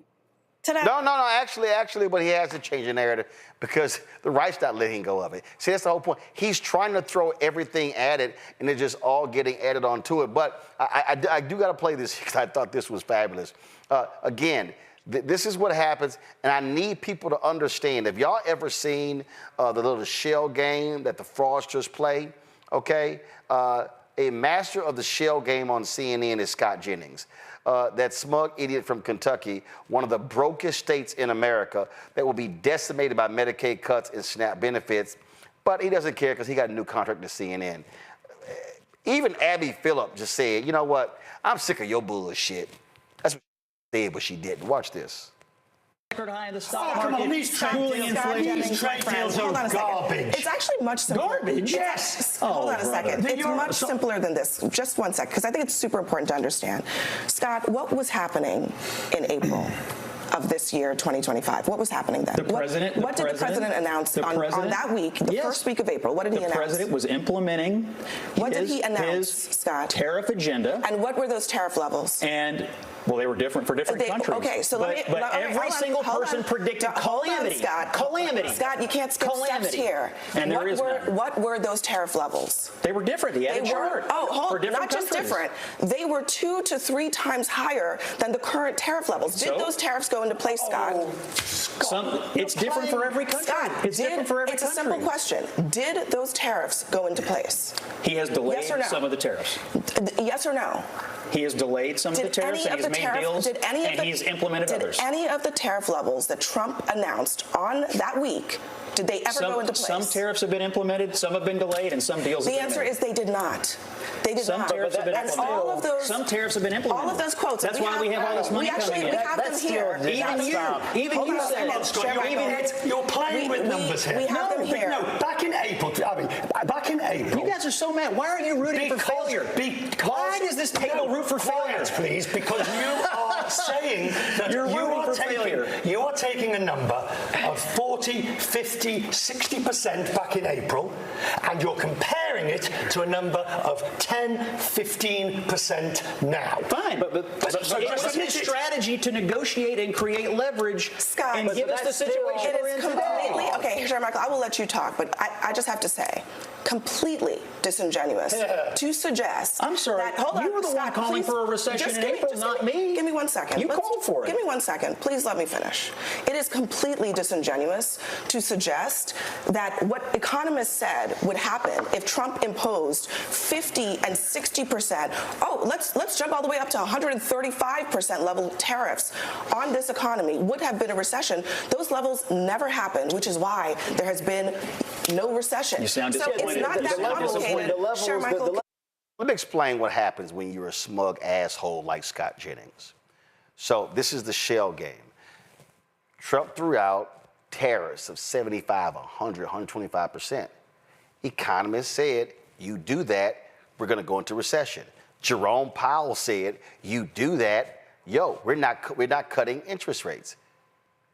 What happened? Does everybody remember? See, what the Scotts of the world don't want to bring up, and that's why the other panelists should have done this, what happened to the stock market when he threw those announcements out?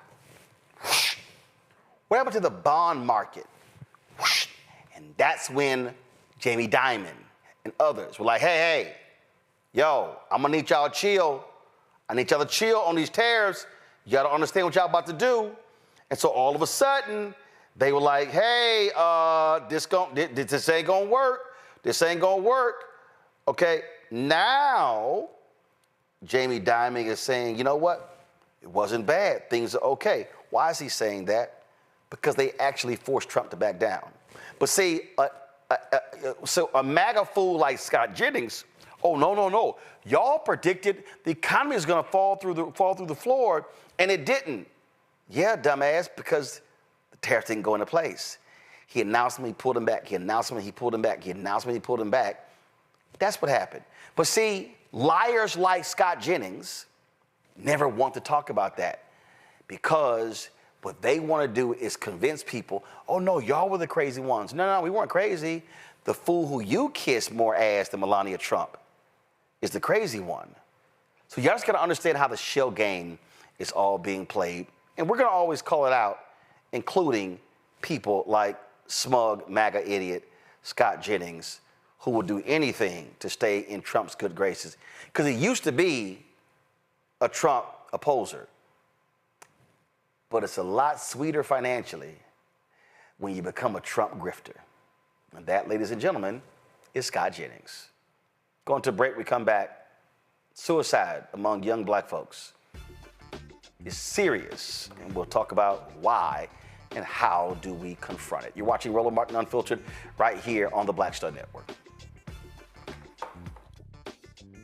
Wealthy with me, Deborah Owens, America's Wealth Coach. Black Americans have 1/10 the wealth of their white counterparts. But how did we get here? It's a huge gap.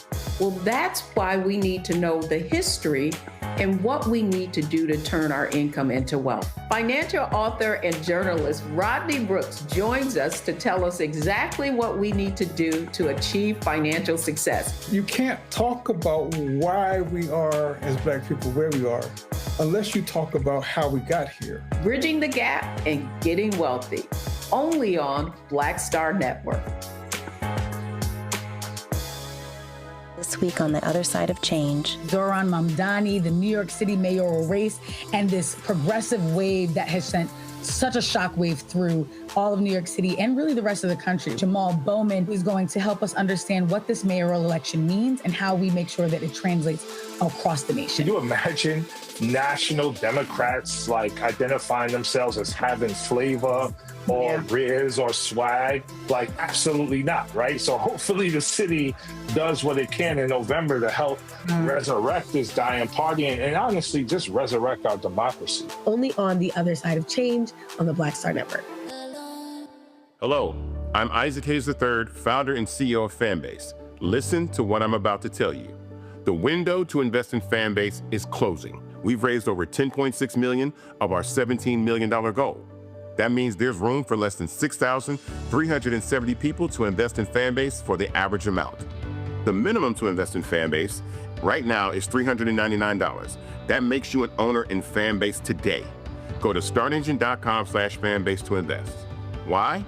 Because current social apps have taken advantage of users for far too long, with content suppression, shadow banning, harmful racist content, and no real tools for monetization and equity. Fanbase has over 1.4 million users and counting, allowing anyone to reach all their following and monetize their content from day one. Social media is the new TV, and whoever owns the apps that distribute that content have the opportunity to own potential billion-dollar companies. While big platforms with uncertain futures are failing to serve their users, Fanbase is stepping up to fill the gap. Don't wait until it's too late. Invest now, invest for yourself and your future.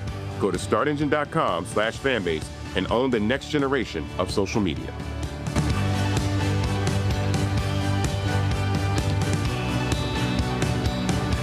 What's up, y'all? This is Wendell Haskins, a.k.a. Win Hogan at the original T Golf Classic. And you know I watch Roland Martin Unfiltered.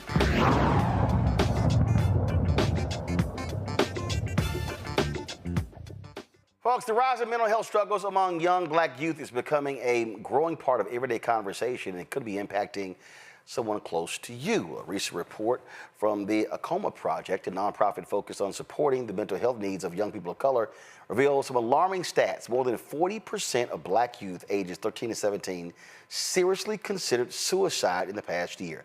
38% reported engaging in self-harm. More than 16% actually attempted suicide at least once. Joining us now is Dr. Tatiana Melendez, a licensed psychotherapist and advocate for youth mental health. Doc, glad to see you again. I reached out to you because... How are you? Doing great. I reached out to you because someone I know, a friend, had to deal with this. She had a relative, and her relative's daughter took her life, 19 years old. And she said she and the family just totally devastated. I know several other folks, the same thing. And so for the longest, there was a huge gap between suicide rates among white youth and Black youth. What the hell happened? I mean, I think we can look at a few things here. You know, some of the statistics you mentioned, as I kind of did a little bit of my own research just to kind of get an update. You know, it rose, I think, by 144%, which is the sharpest increase across all racial, ethnic groups. And I think when you look at like the contributing factors, there's a lot of things. There's this growing crisis, and despite this historical misconception, the rates have soared. That's just what it is in the last 2 decades. And when you look at systemic inequalities, you have stigma, you have this under resource of mental health infrastructure.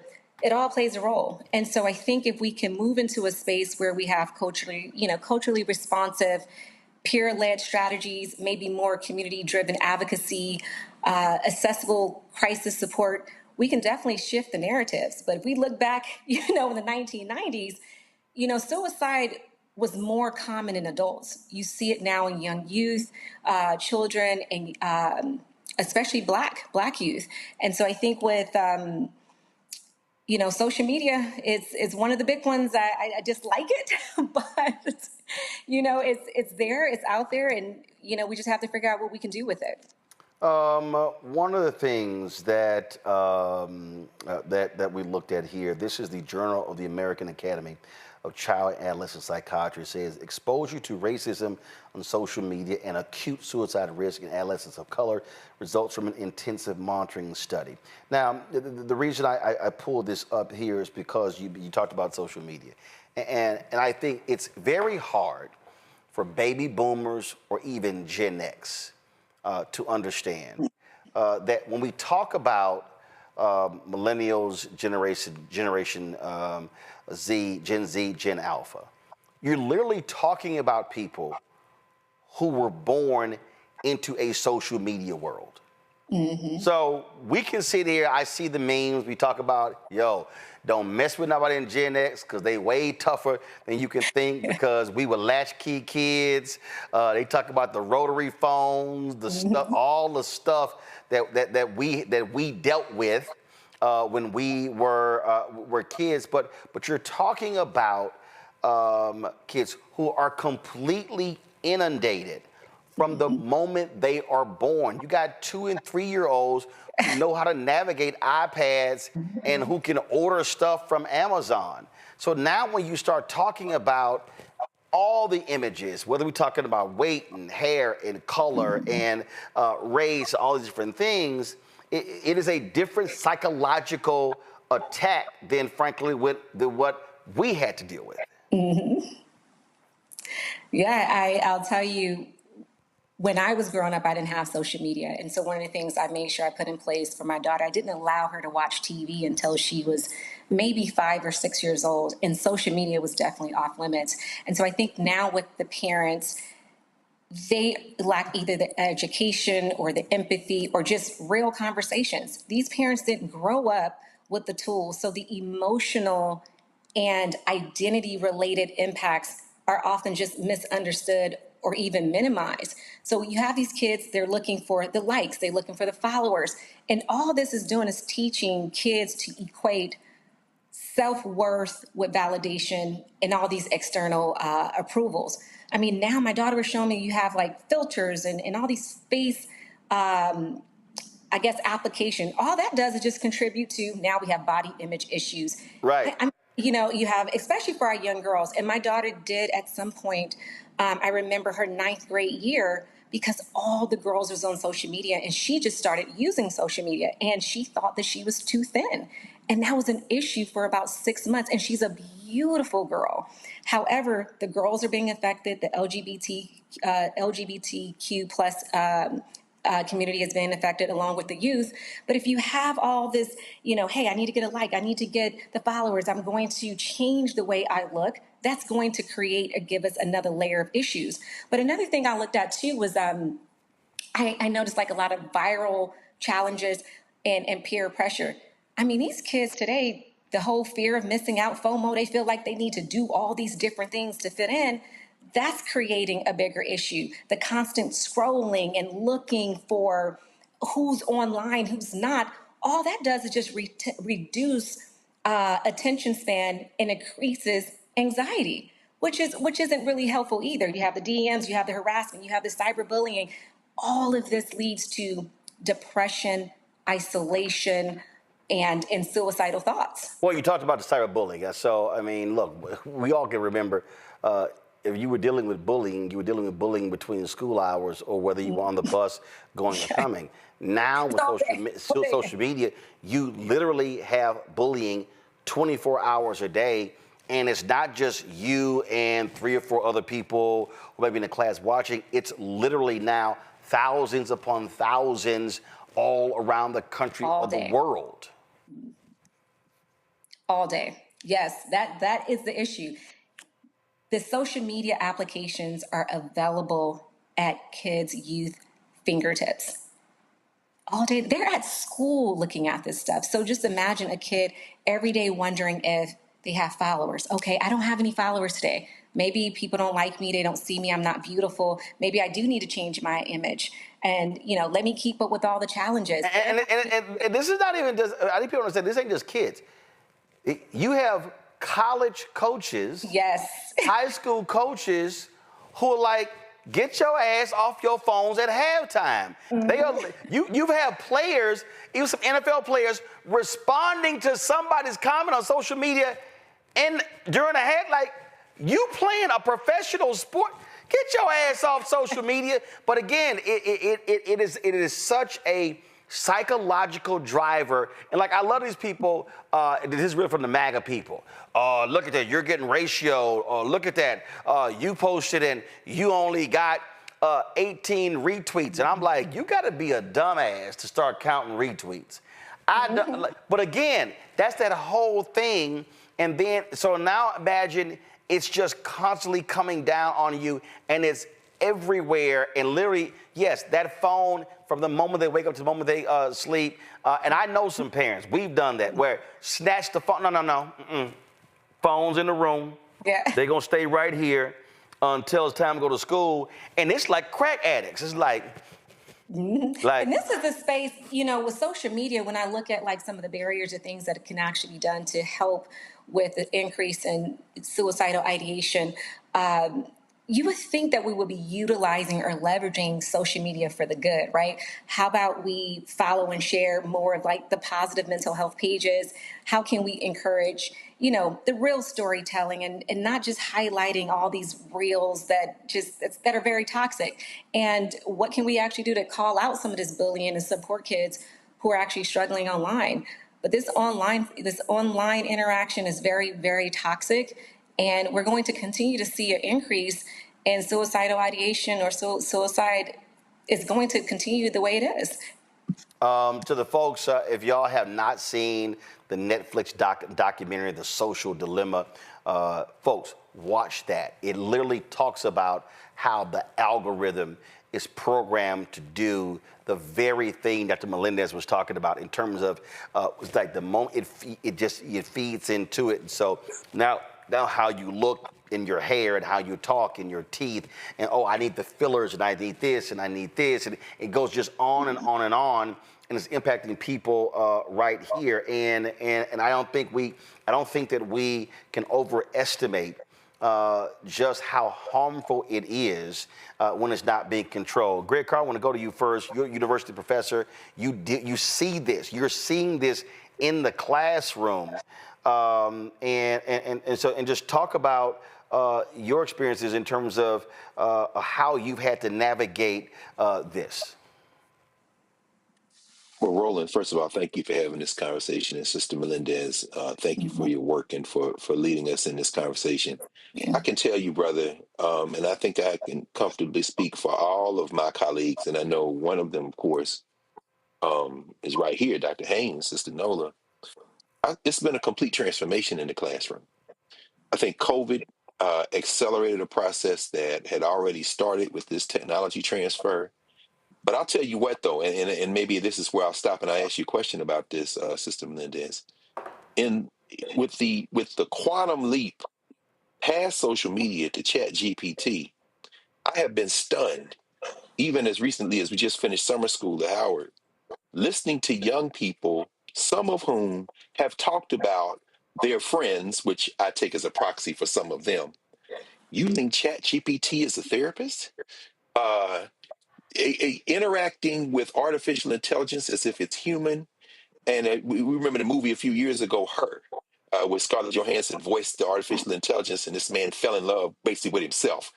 But when you compound what happened with the disruption in education, FaceTime, face-to-face with COVID, and the acceleration in the technology and social media, and then you drop that AI in, I am not surprised by this really disaster that we have seen not only form, because these young people are struggling, and at this point, they're literally talking to themselves and looking for solutions. I don't know if anybody else has anything to say, but I'd be very fascinated. I'd be very interested to hear what you have to say, Sister Liz, about this particular function of AI. You know, that is so interesting because yes, I do think that COVID-19, there's all these long-term impacts. When we look at like isolation, I do think there was a lot of missed milestones. There was, the grief and family loss. Definitely, even for me, just been a mental health professional, there was a mental health system overload where it literally widened the gap between the need and support. And so this whole AI, it's something that I'm actually learning about. My daughter just was teaching me last week. She was actually asking AI questions and this lady just kept responding. So it is new to me. And I mean, it was anything like, how do I need to tell my friend, that she shouldn't be sleeping unprotected? And it literally gave her a whole narrative of like what she can say. And so for me, this is new. I would be interested in learning more about it. But again, I think it's great. And even though we have that, I do think when we look at Black people in particular, there's still this unique profound set of obstacles. So we can have the AI, but then there's still the stigma, there's the shame, there's this emotional distress that goes unspoken. And I do think that, we still need to have therapy, because it's one of the things that actually, help. You still have the financial and systemic, barriers that come up, all the high costs. I try to offer low cost therapy as much as possible, but then you have transportation issues. You have a long wait because we can't see everyone, and so I do think the AI is great. I just want to make sure that we're not moving away from like traditional therapy, especially because AI, we don't know how intelligent it is or what they're actually going to be telling clients. And so, I just want to make sure that because there's a culture of mistrust, we want to make sure that, clients are able to trust the mental health system, but we need something that's in place that actually works. Absolutely. Nola, you're in the classroom as well. So again, what we are seeing young folks today who are experiencing classmates taking their own lives, and they're dealing with, in inner cities, dealing with a level of death that we never ever saw as well. So all of this stuff is compounded. Go right ahead, Nola. Absolutely. And again, I want to thank you both the way that Greg did for talking about this.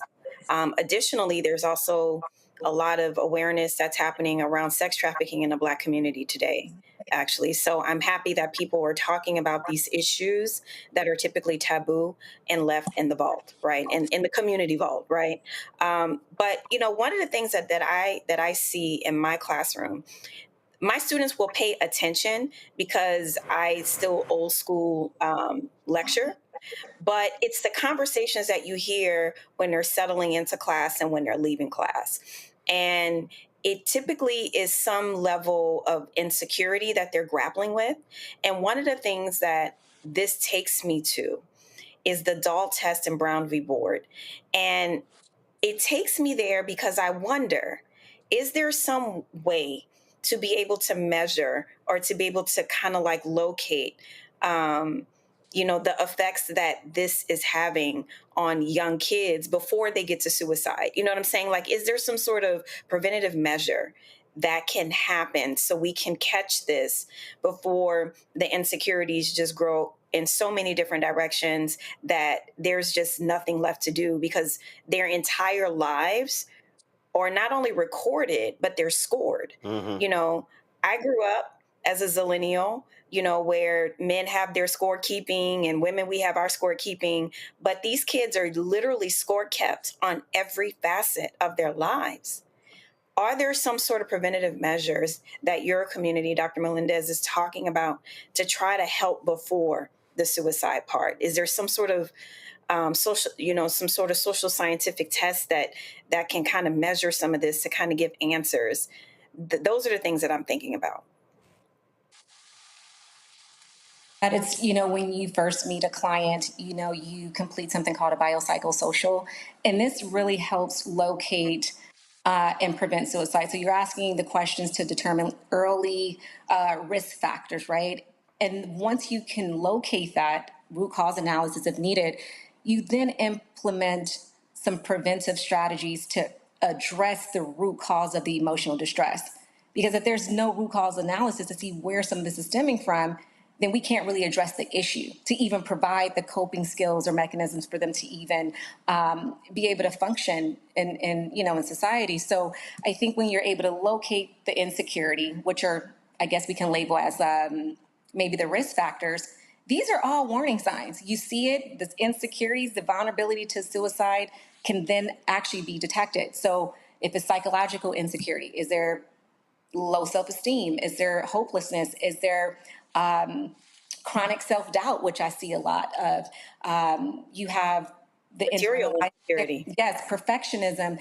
I mean, I see kids and adults struggle with perfectionism. I mean, I even had some, struggle with that at some point. But then you have the fear of failure.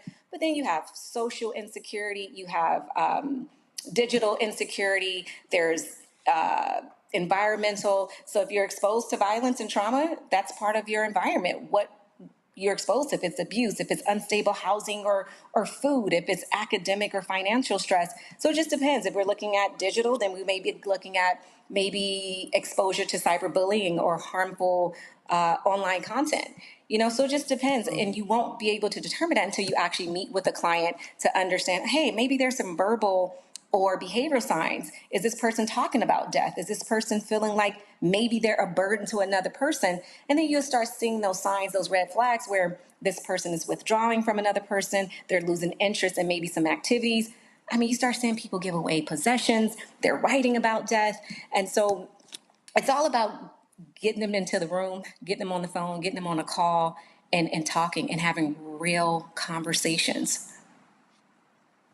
I have a quick follow-up, and I'm getting rolling. Girl, you know doggone well, Michael is sitting there waiting to ask a question, so you need to wait your turn. No, see, let me teach you something, Nola. You might be all your little foreign policy stuff. So let me explain you how we journalists do it. We say, I have a question and a follow-up. Well, I did say follow-up. No, you didn't. No, you didn't. No, you did it after the question. Michael, go ahead with your question. Nola gotta wait. So, Nola, I'll give you some of my time, so I'll be very quick. No, you can't do that. Only the timekeeper can do that. Go. Ask your question, Michael. I have 3 sons and a niece that I'm extremely close to. I'm trying to figure out, do you see a difference with the social media with males and females relative to impact? And I asked that in the context of, no, they're not the same age, but I asked that in the context of my niece seemed to have a larger issue after COVID than my sons did. So I was wondering if there's a gender issue both with social media and related to COVID. With COVID, I saw both male and female. I do think there was, I did see more females. I think with the psychological effects, it was more of the body image issues in comparison. I didn't really see where my males were struggling with the body image because the girls, the women are doing all the filters, the influencers, the unrealistic, standards.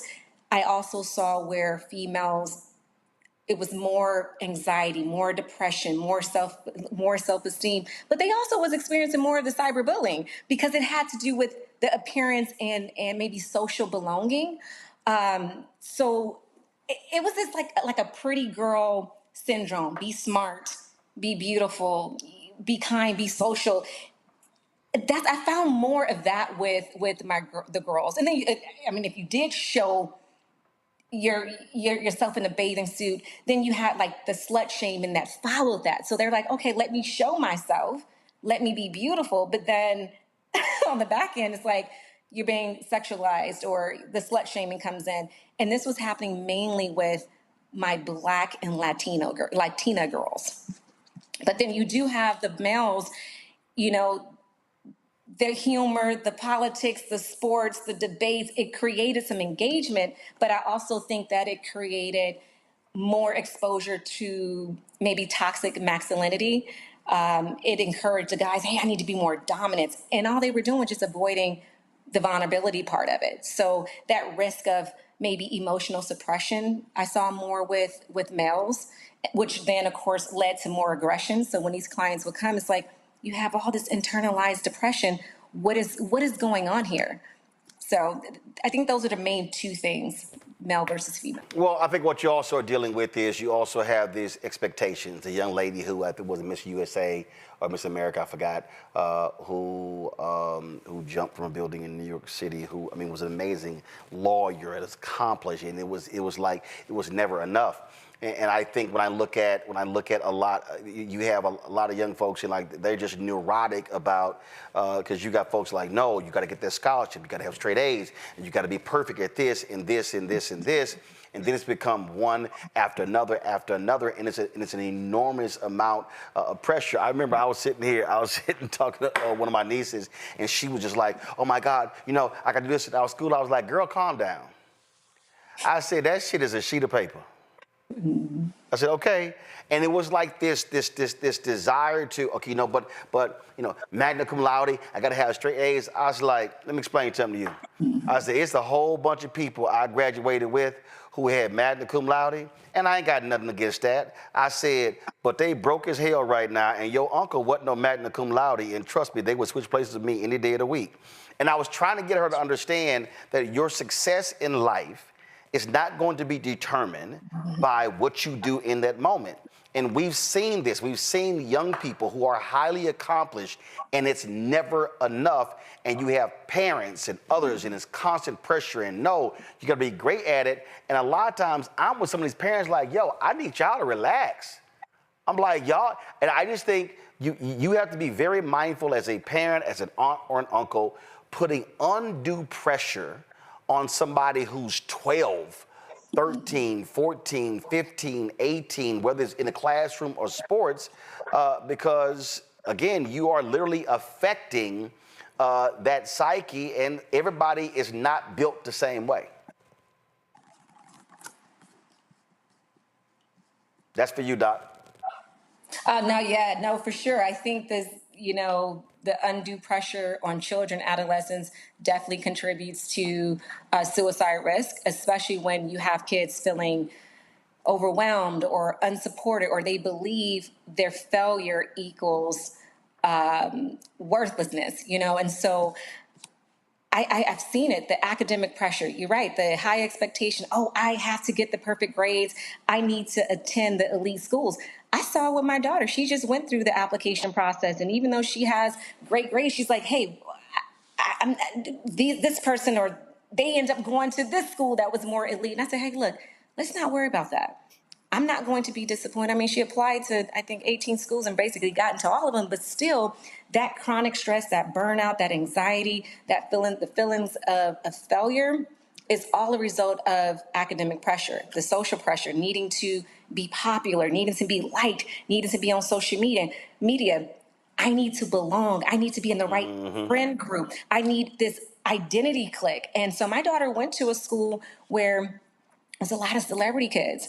And I mean, she's not a celebrity kid, but it resulted in possibly, you know, at times, it was mainly early in like maybe her 7th or 8th grade year, there was a little social anxiety. And all of a sudden by her 8th grade year, she said, I don't want to go out for lunch. What do you mean you don't want to go out for lunch? She was sitting in the library. She was isolating. And I'm like, okay, what is it that I need to do? And I definitely didn't want to put the parental pressure, because I do see that where you have parents who are overly involved. They have these unrealistic expectations for their kids. And sometimes it's sports, it's a family reputation. Oh, especially the sports thing. Yeah. Oh, I mean, I've seen it. And at her school where she goes, that was huge. And just sometimes you got to be honest. Your kid can't play. Right. No. So just be happy they ass got a uniform. But stop. I'm serious. I just think that I don't know why we sit here and like we don't want to be honest. Some kids can't play sports. just be on the team, run around, do the whole teamwork, but your ass will not be starting. No, and that was a huge one at her school. But again, what's wrong, Michael? What? It was huge. Like I don't get it. I don't get why we can't be honest. And sometimes, Doc, we gotta tell brothers or sisters or aunts or uncles, I need to sit your ass down. Your kid is. There was a word we used growing up. Let's see if Nola probably don't remember this down in New Orleans. But Michael, I know you and Greg. Do y'all remember the word afflicted? Afflicted. Afflicted. Short for afflicted. Right. The word was afflicted. We use that word, Doc, for everything. If your kid couldn't dance, if your kid couldn't play sports, your kid is afflicted.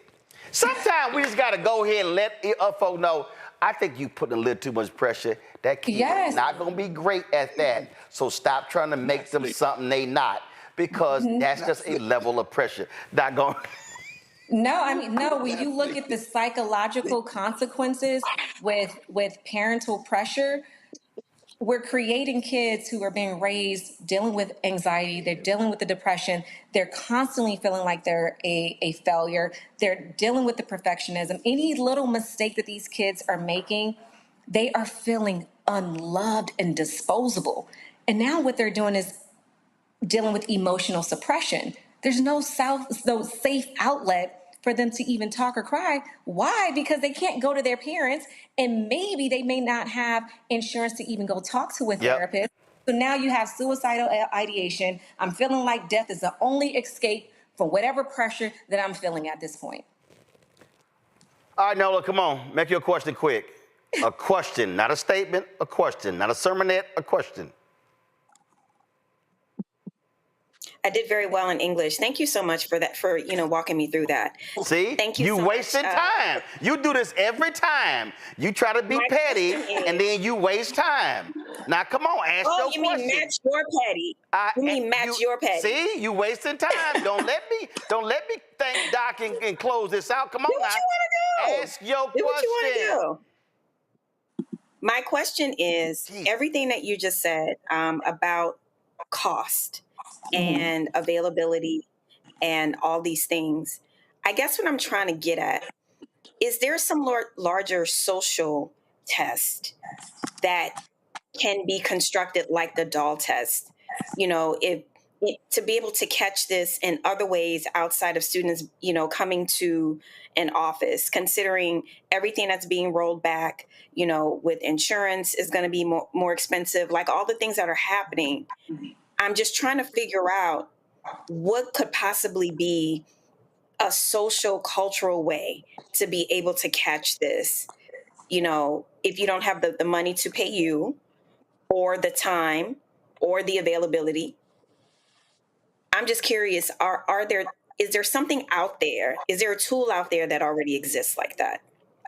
I mean, outside of your digital and clinical risk screening tools that a lot of therapists and psychologists use, you have your PHQ-9, which looks at suicide risk, and it's used for depression, suicidal ideation. And it's online. People can go and check and say, okay, here's a free screening tool for me to be able to use. But there isn't anything else that's really free. There's a lot of, they have all these quizzes and tests that you can take. I mean, I'm in the process of actually building an application that will be done real soon here. And it's basically, yes, mental health services at your fingertips, where you can sign in and be able to speak to a therapist. You can participate in live conversations about different mental health concerns or issues. So that's in the making. So there's different strengths. That's wonderful. Yeah, so that's what I'm looking forward to that. But yeah, I mean, you have the SVQ, I think, which looks at, it's short, it's a few questions. But I will tell you the challenge that I'm seeing. I was just working with a group of kids. They can't read. So even if they self-administer this test for themselves, you give it to them and say, hey, answer these questions, these kids could not read. Hell no. So I had to have someone reach out to these kids, actually ask the questions every 2 weeks to keep up with where they are with their emotions and feelings. So that's an issue in the Black and brown community. It's huge. They cannot read, but they on social media. They're on social media. So. Well, I'm gonna tell you right now, it has nothing to do with this particular issue, but my greatest fundamental issue that I have with 2 or 3 generations is the inability to think. And I think part of this thing, Doc, as you were talking about, how do we communicate? I think there's so many people who are parents who want to give the answer, where I'm a firm believer, no, I'm gonna need you to think your way through this. I'm gonna need you to be able to express yourself and talk, but think. And I think thinking and processing are 2 of the greatest problems that we have today. And so when you're having these conversations, they literally can't even articulate what the issues are because we have not created spaces to force them to think. Yeah. And process. And that just to me, and I think we see it in classrooms. I see it all the time. Right interns think. Putting them on blast. What? Oh, they are all 5 of them know. Yeah. Oh, they know. They know. Oh, trust me.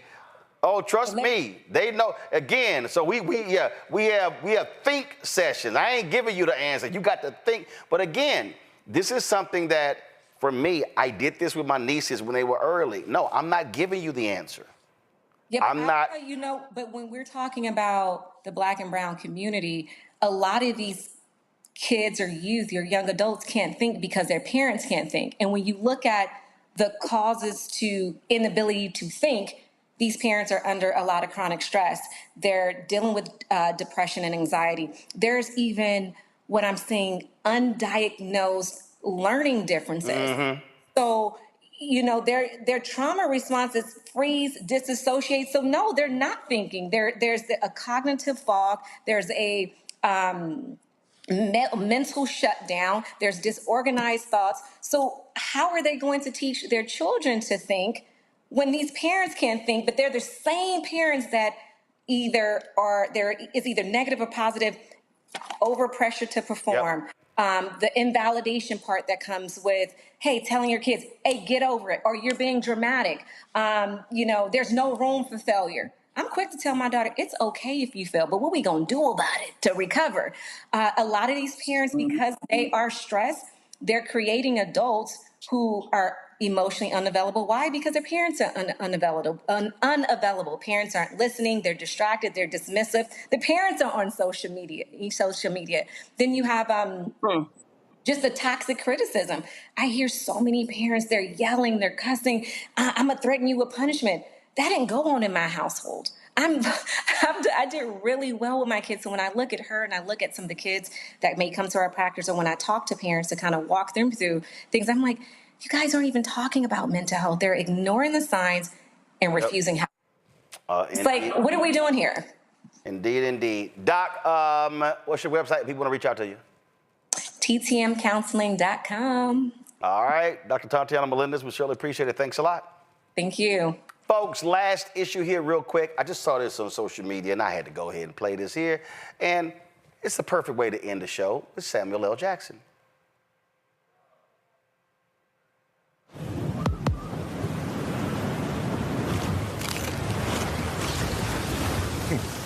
Motherfucking wind farms. Loud, ugly, harmful to nature. Who says that? These giants are standing tall against fossil fuels, rising up out of the ocean like a middle finger to CO2. Deep beneath the waves, they can become artificial reefs, creating habitats for sea life to grow. These are wind farm seaweed snacks made with seaweed grown at a Vattenfall wind farm. Serious gourmet shit. So, what's it gonna be? Motherfucking wind farms or motherfucking wind farms?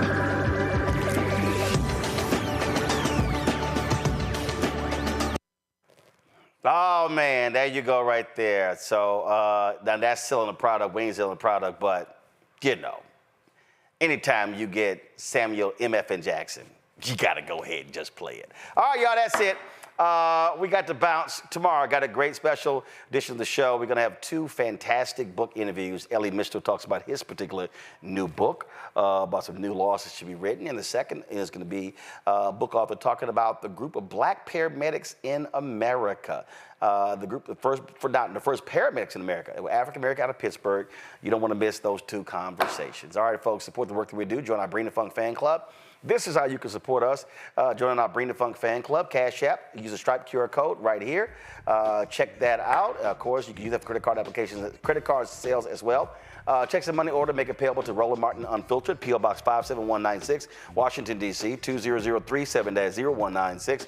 PayPal's R Martin Unfiltered, Venmo RM Unfiltered, Zelle, Roland at RolandSMartin.com, Roland at RolandMartinUnfiltered.com.